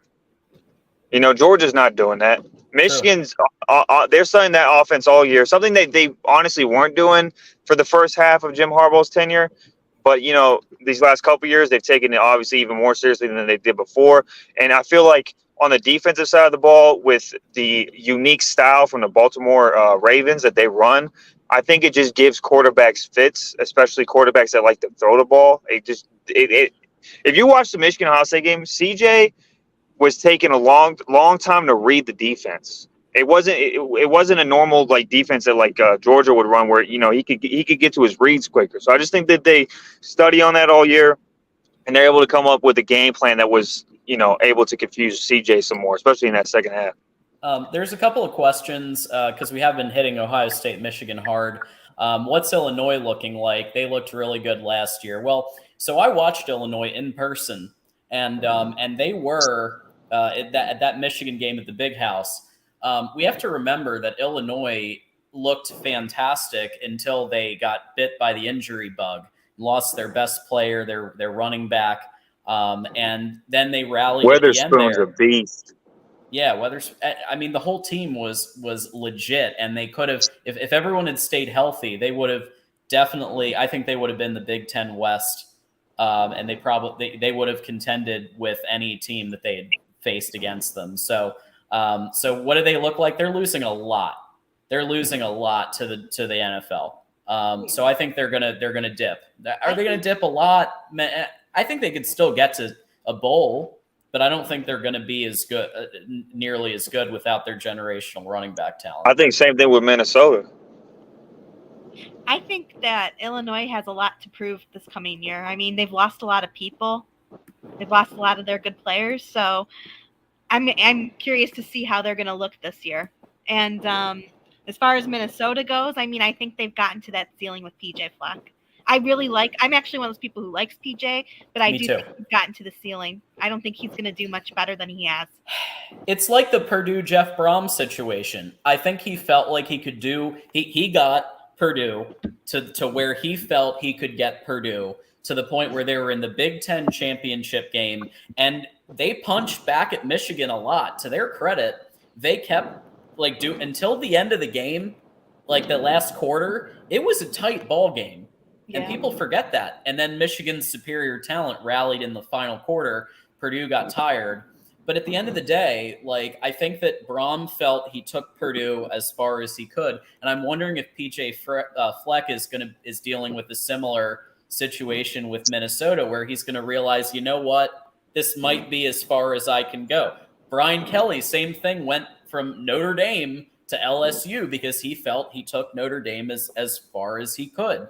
So maybe PJ Fleck could be looking at an SEC or a higher level Big Ten job, in the next year or two. I feel I absolutely agree. Go ahead. I was going to say, I feel like he just is totally that type of coach who goes places to get people out of the gutter and get them better and serviceable, and then he goes to the next one. He did that with what team was it in Michigan? It was Western Michigan. Yeah, he did that with them. Now he's done it with Minnesota. Almost beat Wisconsin in that last bowl game. So I think that's what's going to happen. I think that's what's going to happen is he's going to realize he's gotten to the ceiling. And unless he gets some brilliant recruits and something else changes, he's going to have to go out there. Yeah, this is usually how it goes, though. A coach like that, he's still early in his career, technically. He'll keep leveling up as long as he performs adequately. There'll be he'll keep leveling up, and there'll be another program that's a notch above Minnesota that might come out and inquire about him. I wonder. Wow. I know this is crazy, but I wonder if PJ would ever consider going to Iowa. Oh, wouldn't that be something? Row the boat at Iowa. I don't know if Kirk's ever going to leave there, man. Oh, believe me, he's leaving. He might be 90 there. No, he's gonna leave. It's if Brian. You think so? Oh yeah, I don't think he's gonna last till the end of his next contract. They're not gonna fire him, but I think he's gonna walk out. I think he's gonna leave. Big news. 6 minutes ago on Trojans Wire, it was announced that Cliff Kingsbury is going to be an offensive analyst for USC and is reported to be working with the quarterbacks on the Trojans Wire website. Now, I understand that USC isn't joining the Big Ten for another year, but I think it's worth talking about because obviously they're going to be in the Big Ten, and this is kind of their transition year where they've got to start, working on their defense as well. But could this put them in the conversation with Ohio State and Tennessee? I think they're all going to be battling for that number one statistical offense. Hold on. Michigan might have that too. I think they're going to be top 5 statistical, but I don't think they're going to be Well, 1 statistical. points wise, I think they could be number 1 points, not in the other categories. Okay. But USC to me already, I mean, with or without Cliff, was going to be in that situation. So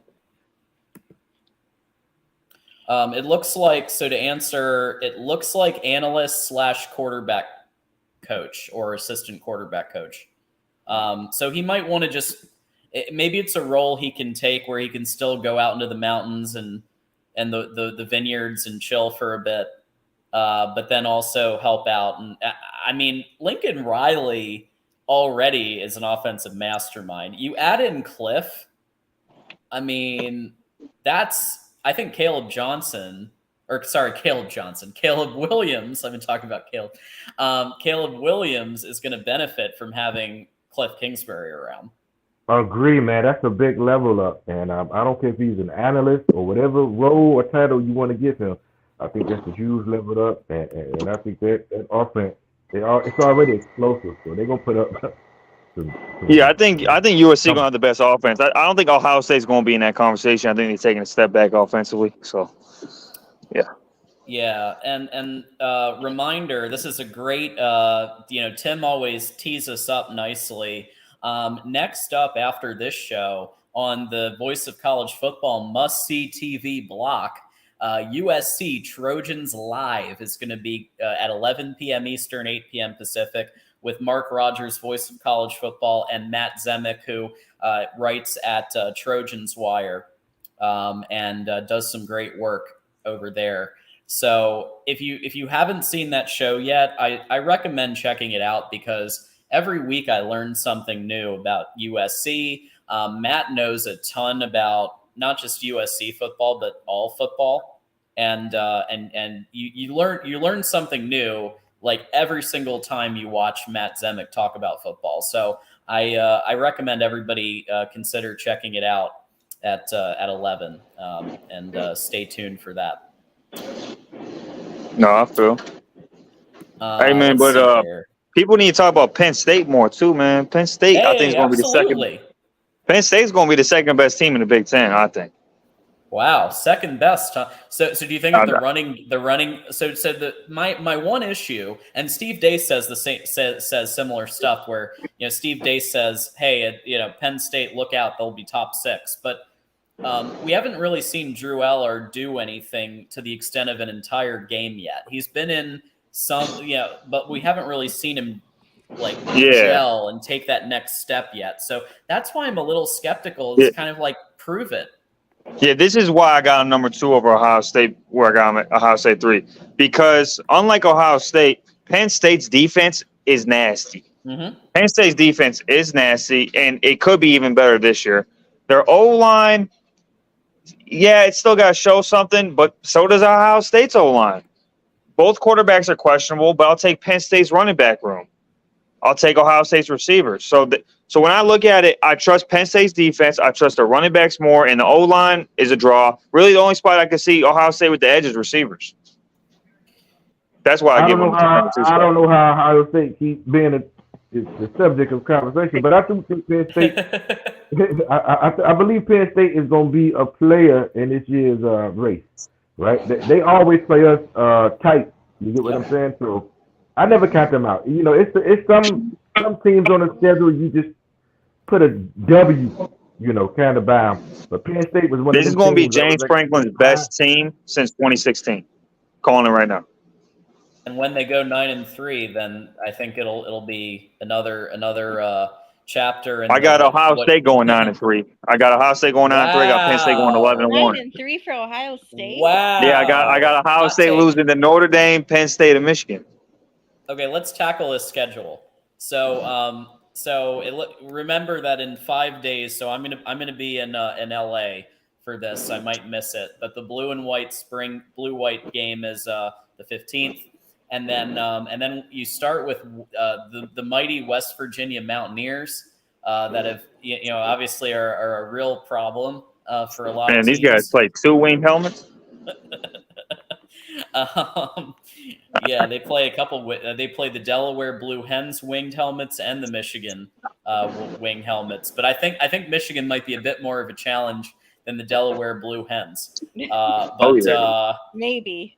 But I could honestly see Penn State winning 4 out of the 5, and I could see them losing to Iowa at Beaver Stadium. And I know that that's controversial, but Cade McNamara and Eric All know how to beat Penn State. Yeah. And I think that the two of them combine that with Iowa's top 5 elite defense, and that's a recipe for an upset. I think it's going to be very interesting to watch that game. I'm excited.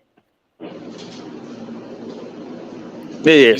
So I guess the floor would be 10-2. The ceiling's 11-1. Interesting.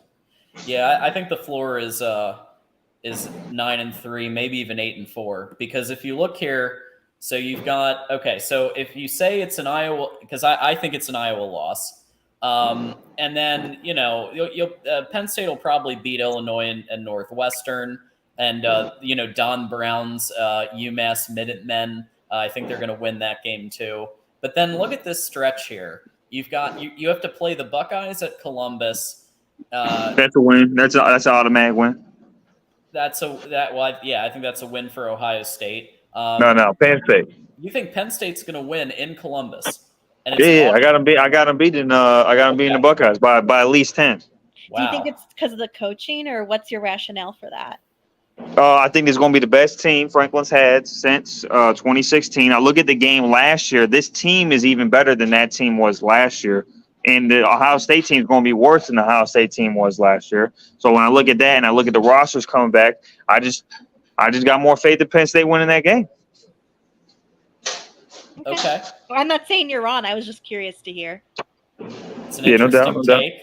And I will say James Franklin has always been, they've always played Ohio State tough. But my issue is James Franklin, except for in 2016, seems to always find a way to lose that game. Yeah. And with the talent that Ohio State will have, yes, Penn State has a 5-star running back room. Their quarterback, I hope by this point in the season, will have had enough games and reps with the ones that Drew will be a contender. But I'm skeptical of this being the year that, especially in Columbus, that Penn State beats Ohio State. But I've been wrong before, and I could be wrong again. I could. Hey man, you wrong. I could be wrong. Indiana is definitely a dub for Penn State. I just don't see them doing much next year. But here you go. You have the Maryland Terrapins. Okay, so the Maryland Terrapins and Penn State gets them at College Park. Don't sleep on the Maryland Terrapins. They almost beat Ohio State. They almost beat Michigan last year, and they're bringing a lot of players back. Talia is back, and I just think that they're gonna. I actually have Maryland going 9-3, and I think that they could potentially beat They could potentially beat Michigan or Ohio State or Penn State. I think Penn State's the most likely out of those three. But it's just they just have been in that almost precipice of beating an elite team in the Big Ten, and I think they've been really solid this last year or two. So well, you know who they got the best chance of being, and I'm just basing this off of how they've played each other the past couple of years. Yeah, Ohio State. Okay. Yeah, they were within until 4 minutes in the fourth quarter. Maryland was, they were threatening Ohio State that whole game last year until the last 4 or 5 minutes of the fourth quarter. But you got to think, Ohio State is everybody's Super Bowl. Everybody's Super Bowl. So we're going to get everybody's best shot. You used to be. That's just the nature of the beast when you're the king. You're not the king for so long. Right, so all this Michigan the king now. Brother, we let you talk a little bit, but all this talk about Ohio State losing that's wishful thinking. That's fanism. Ohio State ain't losing those 3 games if anything, we'll lose one. And that's the only game I'm worried about on that schedule is Penn State. I'm not worried about Michigan or anybody else on that schedule except Penn State. So all this nonsense Man, about you guys are, hold on, brother. All this nonsense about 10-9-3 and man, that's 20 years fanism. gone to your head. That's Michigan fanism, right? That's all that is, right?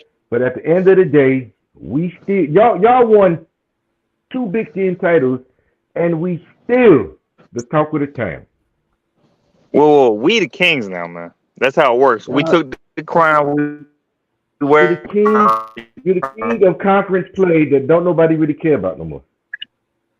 Well, you I in the think conference Big though. You in Ten, that yeah. conference that we're, you know. We own the bigger and better things, man. Bring that natty here.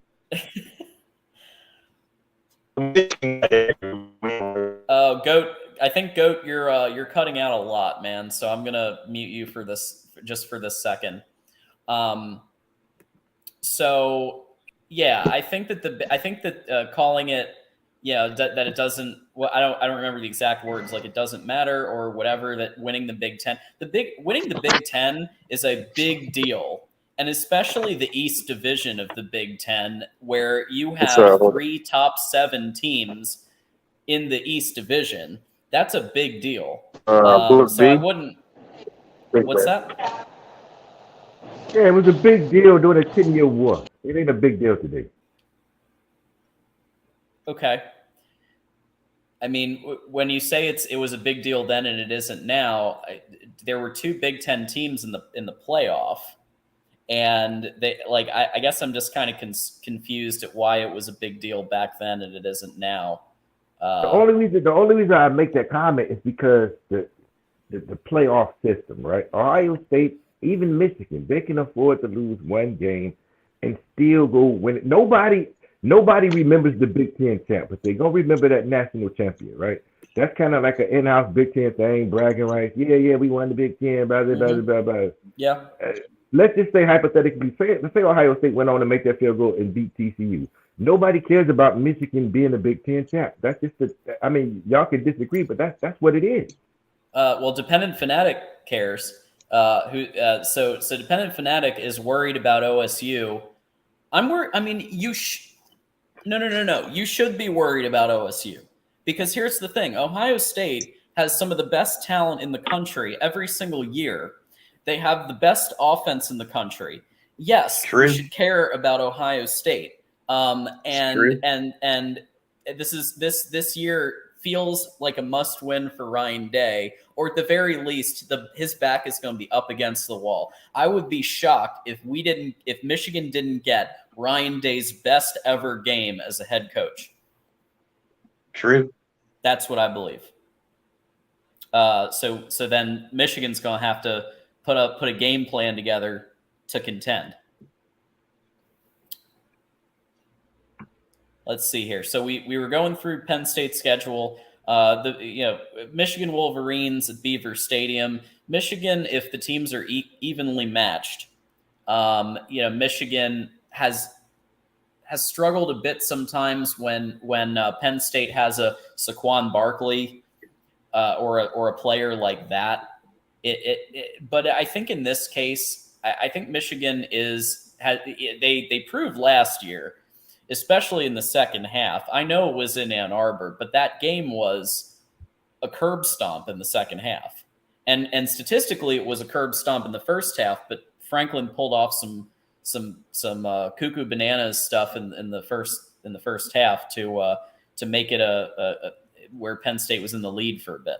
But I think Michigan's going to win that game. And then you've got Rutgers, which is a joke. And then you've got Michigan State. And Michigan State's a big we'll see.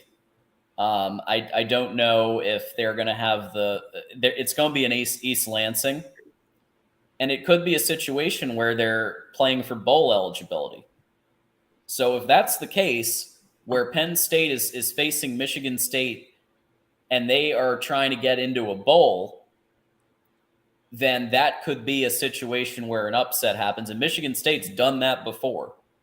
So I would say be careful about that last game against the Michigan State Spartans, because if Mel Tucker is trying to keep his job and keep his money with the $9.5 million a year that he gets paid, and he's trying to get to a bowl, I think he's going to put together a game plan like he did against Michigan in 2021.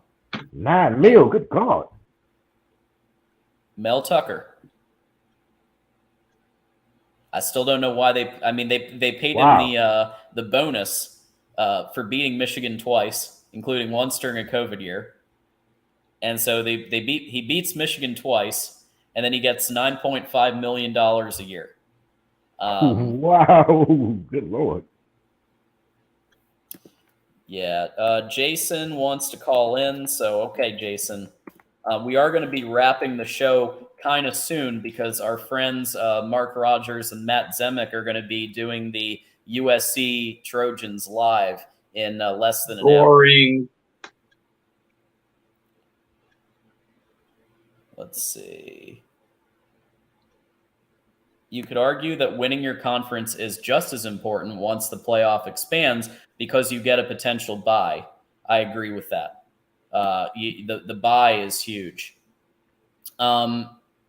Yeah, so Jason wants to join us in a bit here. Make sure your devices are connected, though. Make sure your mic is connected. Hey, brother, it was good chopping it up with you. I'm going to bounce up out of here. Enjoyed the panel. Enjoyed the conversation, man. Absolutely, GOJ. Thanks for coming on. I appreciate you coming on. Yes. Have a good one, brother. You too. All right. So let's see. George, you got your audio working? It's always been working, but when I'm talking to the chat, I mute it. Got it. Okay. Yeah, I saw you trying to talk, and I was like, wait a minute. No, I want to make sure. I'm talking to the chat, voice to chat. Love it. No, the chat's been heated up tonight. Yeah, I don't usually do this with a Big Ten channel, but these guys are pretty into football. Some serious football fans. Absolutely. Goat James is back. Hey. Welcome back, Goat James. You got your internet taken care of, I did. it sounds like. Yeah, man, I got to say something real quick, man. I can't stand Ohio State fans acting like the Big Ten and Michigan game don't matter no more now that they're losing. And now it's all about the postseason, apparently, and it's all about... This is the same fan base that crosses out all the M's in the town. You know what I'm saying? Like, they don't like every time they tweet, they cross out the M. Right. Their whole life revolves around Michigan.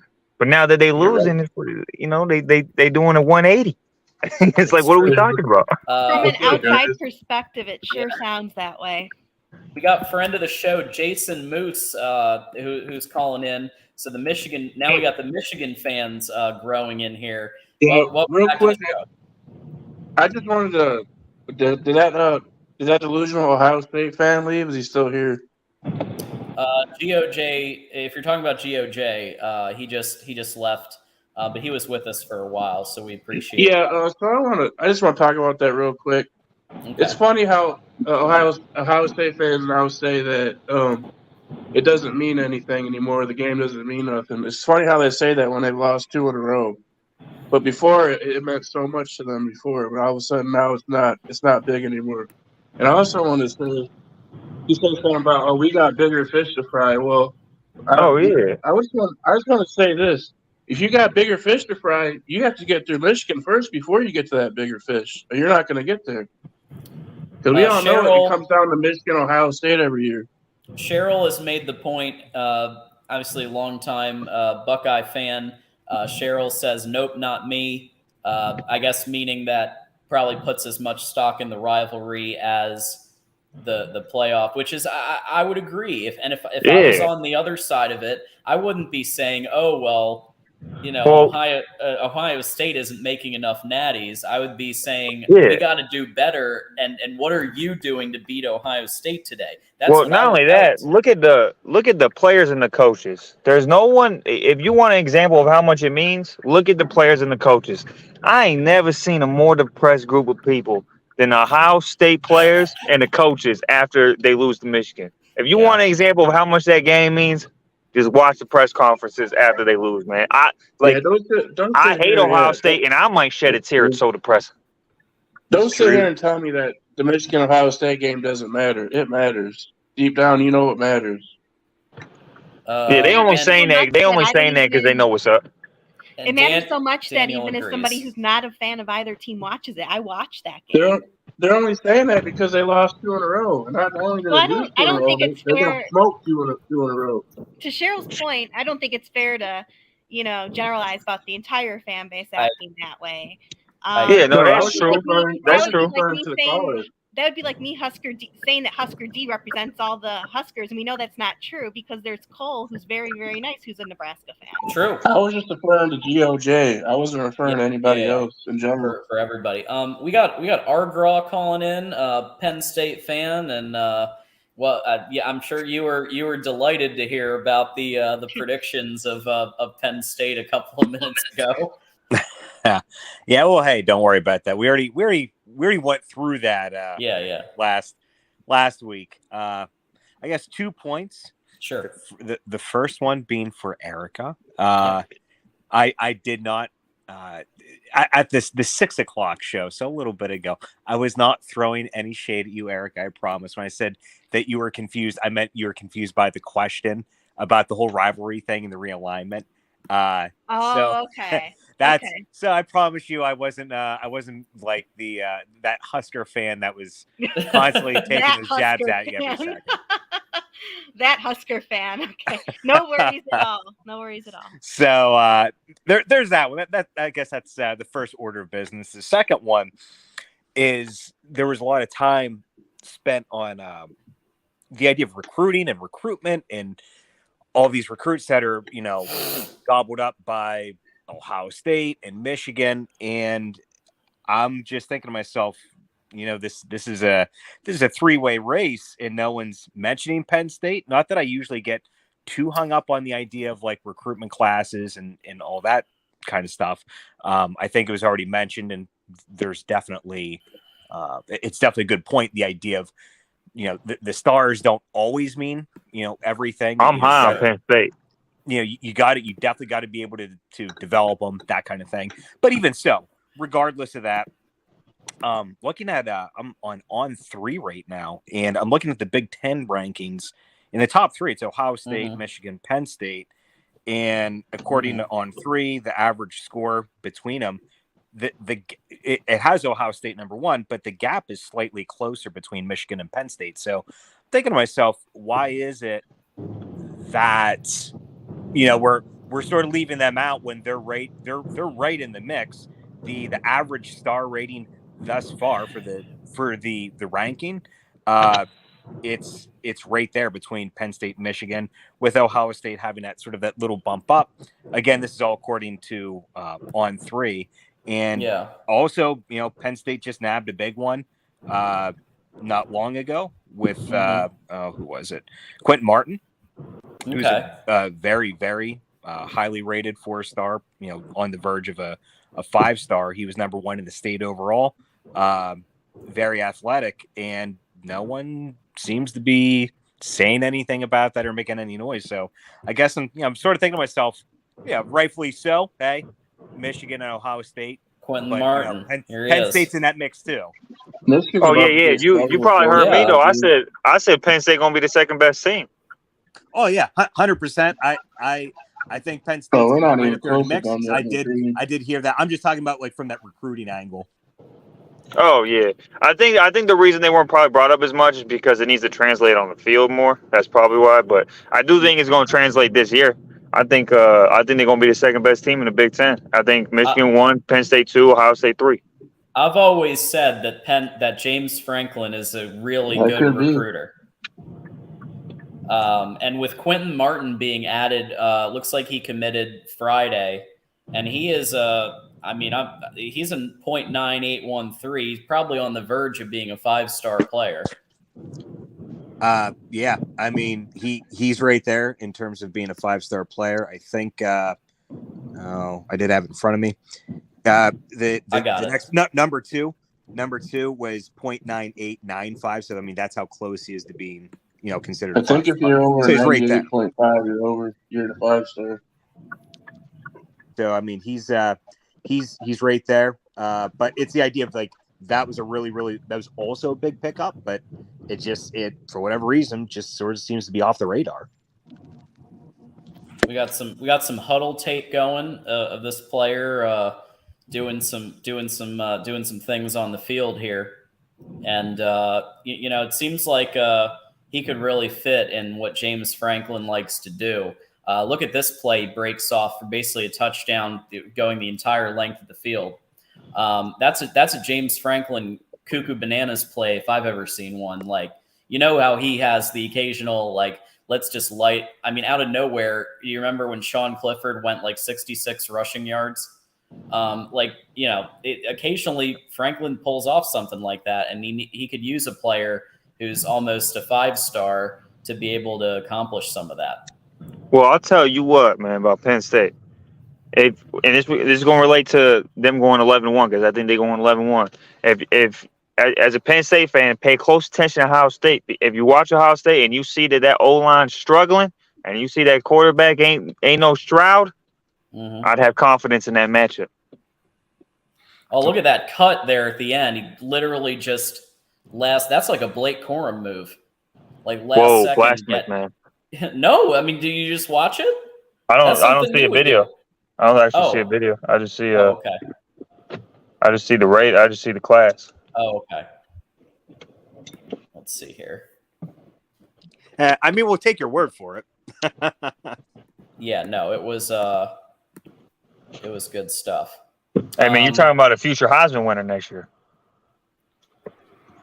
Let's see. Yeah, thanks, Tim. Yeah, my play isn't showing. You're right. So Quentin Martin, I was showing. Let's go back to about 1:30 here. Okay. So this play here is what I was talking about. Okay? So does everybody see it now? And it was that's like a poor man. That's like a poor man corner at the end there. Okay, that I'm talking about the very end of that play. Okay. So far it was. I mean, the beginning of it was just a just a basic screen play, but it was the cuts that he made at the end there. I'm like, whoa, that's next level stuff. And I understand it's against high school defenders, but still, that's a player who's going to do some things in James Franklin's system where you kind of need big plays to break off.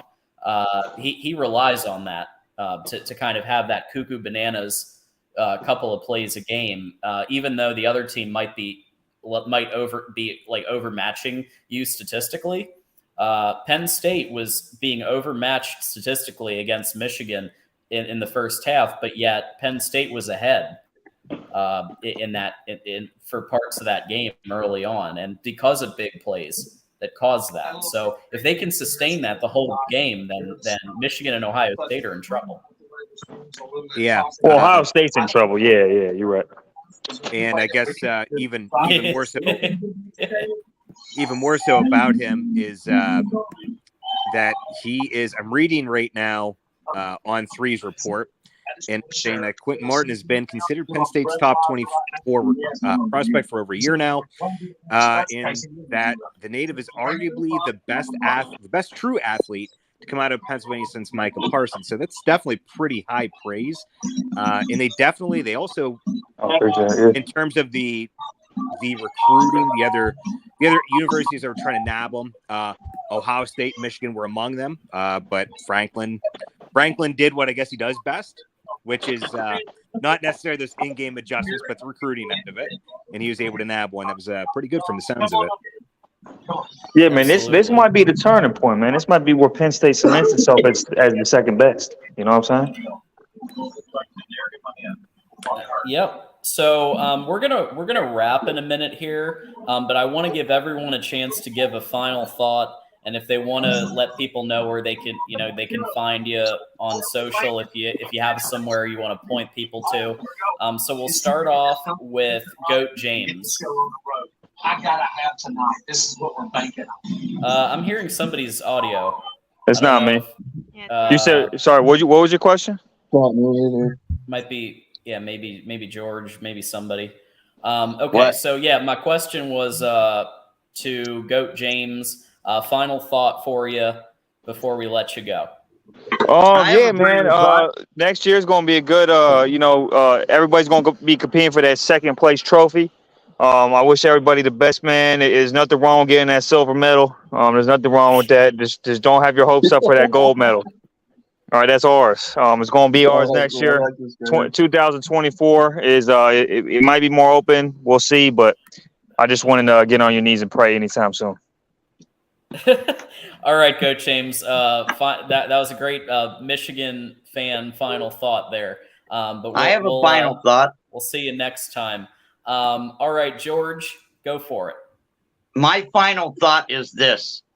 I respect the Big Ten. I think you're at least the second best conference. And I think you have the potential to win another national title.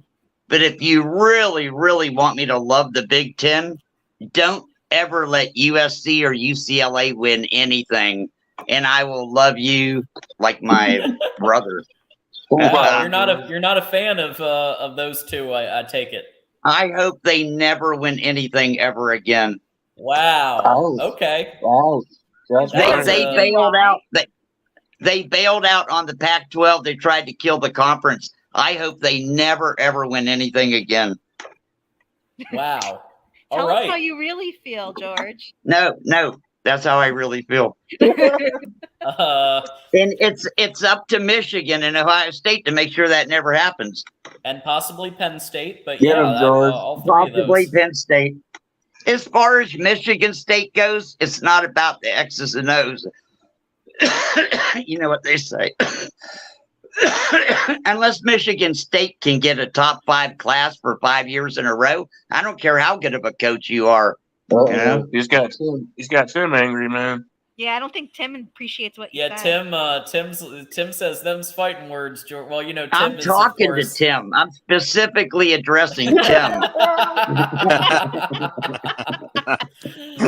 Hold on a minute. We need to have Tim come on here before. We're wrapping. We're wrapping. And Do Tim, not lose to USC. It'll really piss me off, man. All this talk about Ohio State and Michigan. If you ever let USC beat you, I will never forgive you. Oh, geez. Well, I mean, USC does. I hate to bring this up as a Michigan fan. Here we go. Here we go. USC is the only team out of those that has a 6. So they've won 6. Michigan's won 4. I'm hoping that now things are different. Right. I'm hoping. Right. But USC's offense is going to be really good, and the question is their defense. The question is, can they get up to that level? I hope you eat them alive. You ever heard that song, "Eat You Alive"? I hope you eat them alive. Oh man, Tim is now saying, "How about those Gators?" So that's a whole nother story. Whatever. Don't worry about Florida. We'll be fine. I hope 4 years from now, everybody's crying about why did we join the Big Ten? You know? Yeah, absolutely. Well, we'll see how it all plays out. That's my final thought. George, we appreciate you calling in today. I know you're a busy guy, and we thank you for coming on. I only work 2 hours a day. Go Big Ten, beat USC. All right. All right, George. That's all I got. See you later. All right. On that note, Erica, since you've been with us the longest, and thank you for being with us the longest and being on with Corey too, I'm going to let you have your final thought now, before we let you go. I'm sitting here laughing too hard at all these last comments by George and then Tim's comeback. They're going. We're going to need to do a whole show just on George and Tim going at it. I think that would be great for ratings. We should bring DeReal in too. Make it a real party. Oh, geez. Oh man. DeReal MVP. Where is he today? Has he been around today? I think he was. I don't know, man. That dude's everywhere. He comes and goes. Yeah. Sorry, Buckeye. Yeah, Buckeye Mike wants to come on. Yeah, we're wrapping the show up, but I'll tell you what, come back next week. So we do this every week, and Mark usually does the 6 to 8 block, but he wasn't able to tonight. So Corey Bratta was the guest host from 6 to 8, and then I took over from 8 to 10, and I usually do, and what we do in the 8th block is we have a panel. We usually do a panel like this. We have more of a party kind of free, not free for all, but kind of free for all, and we just chat about all kinds of different topics. So yeah, come on back next week. Erica, we can find you on Twitter, I know. Yes. You can find me on Twitter, Eriquita0115 if you want to add me. I talk about Iowa football, Iowa women's basketball, dogs, travel, a little bit of everything. So if you're into that, add me and I'll add you back. And thanks for having me again tonight. Maybe next week I'll join again. Hey, if you do, that'd be awesome. I just don't want to drive people too crazy with all the Iowa talk, because I know that people don't like talking about Iowa sometimes. So well, tonight, I mean, come on, it's a Big Ten talk. Yeah, Corey Bratta was the host. I mean, so it was going to be Iowa for at least a decent chunk of this Big Ten Live tonight. So true. So I'm putting your Twitter in the main thing in case anybody wants to give you a follow. Oh, and I actually have another final ending thought with Cole. Cole, I respect you a heck of a lot, man. But you guys don't own us. You beat us once after 8 years. That's not owning anybody. Sorry to tell you. Okay. Hey. That's my last thought. But that said, Cole, I'm not trying to be mean, but that's the honest to God truth. So Cole, come on, call in next week, and we'll do a no holds barred match. You and Erica can go at it. Iowa I don't know why the Nebraska fans don't want to call in. Like, I seriously legit don't know. And Cole usually calls in, but I think he joined a little late. But there was one of your fellow Nebraska fans in here earlier, Cole, named Husker D, who was trying to give me a heck of a time, and they just would not call in. So, I mean, I'm sorry, I can't take it seriously if someone's trying to make a mockery and they won't, they'll talk the talk but won't walk the walk. So. Well, George is backing you up. Everybody loves Iowa, so there you go. Thank you, George. We appreciate Have a good night, you, George. everybody. All right, Erica, thanks for being on. All right, bye-bye. Bye-bye. All right, Argraw, any final thoughts from you? Yeah, sure. First off, not everyone loves Iowa. I mean, the idea of me being a Penn State fan and the idea of wrestling. There's other sports, collegiate sports out there. Wrestling, a big one. There's a really big rivalry between the two. So I can't get too emotionally invested in Iowa, at least for that reason, if anything else. So I'll just put that right there. But we all love to listen to, the talk about Iowa. We love to talk about the other teams. That's what I was putting in the chat when I said, like the idea of like Penn State. I wasn't like you happen to be saying, let's shift gears to Penn State. I was excited not because it was Penn State, but just because it was another team apart from Me too. Michigan, Ohio State. That's right. Yeah, I want to get people on who are. Tell your friends who are Illinois fans. Tell your friends who are Maryland. We had a Maryland fan on here. Michael Wheatley comes in every so often. Who's a Maryland fan. Yeah, get on chat. Like, come on in and call in because we take who calls in. I was surprised. I saw someone said "Go Terps." I couldn't believe it. I'm like, hey, there's a Maryland fan in here. This you guys have so much to say in the chat, but you don't want to get on mic and talk. Yeah, well, I think he was watching something that he couldn't. Yeah, so but and that's a fair enough point. A lot of people, I get it. You're more comfortable typing something out than having it. I get it. I completely get it. But at the same time, it's the Big Ten show. That's why I threw in the comments section like, hey, let's talk about Illinois or what's going to happen. Like what kind of season is, Fitt's going to have, that kind of thing. Just trying to get other things out there, trying to stir the pot a bit where we can spread it out and look at and talk about more Big Ten teams. That's where I'm at with it. It doesn't have to be Penn State. It could be anyone else. I like to hear the perspective from other people. So definitely, hey, don't be afraid to call in if you're rooting for another team, whether it's, Wisconsin, Minnesota, again, even Rutgers. We will accept the Rutgers calls. We want to hear what you guys have to say too. All three of you, but even so,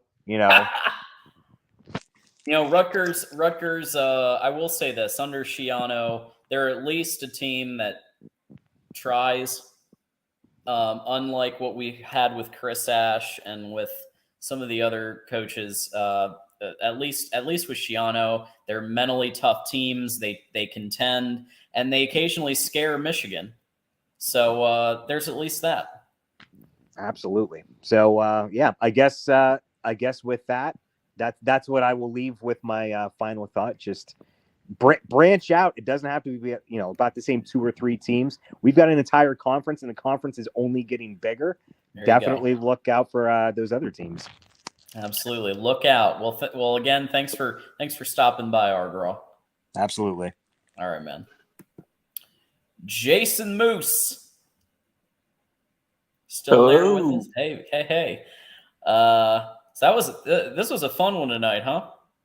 Yeah, it got a little crazy, huh? I love it. That's the best time. It gets crazy. We had to show these delusional Ohio State fans that Michigan's still the daddy and the big. So until proven otherwise. Well, even Mark Rogers said that Michigan is the top of the Big Ten right now, and you can't. I mean, on the field, it's clear based on the last 2 Big Ten titles and head-to-head. So if Mark Rogers is saying that, then let's be real. That's Michigan is the leader until proven otherwise on the field. I don't have much more to say, but I will say that for everybody that's thinking that Michigan's going to fall off in recruiting, I just want to let you know that we're about to get 4-star Tatum from Texas. He's 100% to Michigan. We're about to get Childs from Maryland, the 4-star linebacker. He's 100% to Michigan. And we might even get Scott from you guys from Ohio. So, yeah. Hey. And Goodwin, too, from Providence Day. So, Michigan ain't going nowhere in recruiting, man. So, just be on the lookout. Shannon Goodwin, Jordan Shipp, Marion Stewart. And those are just the 3 I have on here. You just mentioned some other good ones. That's all I got, John. All right, Thanks Jason. for having me tonight. Absolutely. Thanks for calling in. Go Blue. Go Blue as always. All right. Bye-bye. Okay. So thank you all for being part of this show tonight. Don't forget a couple of key things that we want to make sure you're doing. Please like, subscribe, tell people about this show. It's every Monday, 6 o'clock Eastern. Tell a friend. And, when you bring in a friend or you post on Facebook or whatever the case may be, you're bringing in, you could be doubling the amount of people in here. And then that's just more people that we can have great debates with as we go into May, which is going to be debate month. May is debate month on the Voice of College Football. So think of your top topics that you want to talk about on debate month. Join our Patreon, join our Discord, talk college football all the time. Go to patreon.com/MarkRogersTV. We have a great time in there. We have hangouts, we have parties, we have all kinds of things throughout the year. So definitely check that out. And we'll be doing probably some things in the next month, including asking everybody on Patreon for their advice and their feedback on how we do Voice of College Football in general. Shop the merch store. We have a merch store. Okay, if you missed my fun spiel earlier on the merch store, we got a lot of high quality products. Mark Rogers, Voice of College Football, and some other ones too. What should we call it? You got Exploring Ben and Sam, Traveling Fools, Eat 'em Dogs, and so on. You've got your mugs, you got your hoodies, you got your tote bags, you got your stickers, you got your candles, you got your yoga pants, you got your swimming trunks. Get something for your whole family, okay? TopQualityShirts.com. Mark Rogers, Voice of College Football, help support us. Amazon and Fanatics links are in the description section. So if you're shopping on Amazon or you're getting merch for your favorite college football program, there's a link for you. Click it. Takes 2 seconds. That's it. And then just do your shopping. like you otherwise would, and it's going to help. It's going to send Mark Rogers a couple of bucks, and that's what we want to do because we want to keep this going. Also, don't forget that super chats are a thing. So whether you do a super chat or you do a Venmo or you do a Cash App or a PayPal, send it in, help support the channel. Because here's the thing. We do this because we love it. But, you know, Mark, he's doing this. This is his thing. This is his business. And he brings in insight and analysis into 20, 25 different channels. And we're at near the 100,000 subscriber point across the whole network. And this has been a real passion project for him. If you can just spare a couple of bucks here and there, we appreciate you in anything that you can consider doing. On Wednesday, stay tuned for Michigan Wolverines Live. We have a special guest, the co-founder of Michigan NIL Collective, MGO Dow, is going to be stopping by and talking about NIL and talking about recruiting and how Michigan's recruiting has been the last couple weeks especially. Okay, this is a big guest, and we're very happy to have him. So please come on to the Wednesday at 5 Michigan Wolverines live show and check out the co-founder of MGO Dow. And last but not least, in less than a half an hour, USC Trojans Live. So I'm putting the link in every single one of these because we're simulcasting this on a bunch of channels. Click that, and it literally is going to take you straight to it. So you don't even have to click anywhere. Just click that link and then just let it ride until 11 o'clock and like the video and help us out because that show is a really good show. Okay, Matt Zemek is a writer at Trojans Wire at USA Today, does a fantastic job, and you always learn something about football when you watch that show. So again, thank you all so much. I'm going to read any final comments here. Thank you, Jason. Thank you, Dependent Fanatic, for being here. Thank you, Cheryl. Each team, we would love for more collaboration and for, it was great to have Corey Bratta tonight. I'd love to see some of the other hosts come on and do a Big Ten block at various points. We would love that. And until next time, as Erica says, have a nice evening, and we will see you around. Stay tuned for USC Trojans Live in like 25 minutes. Thanks, guys.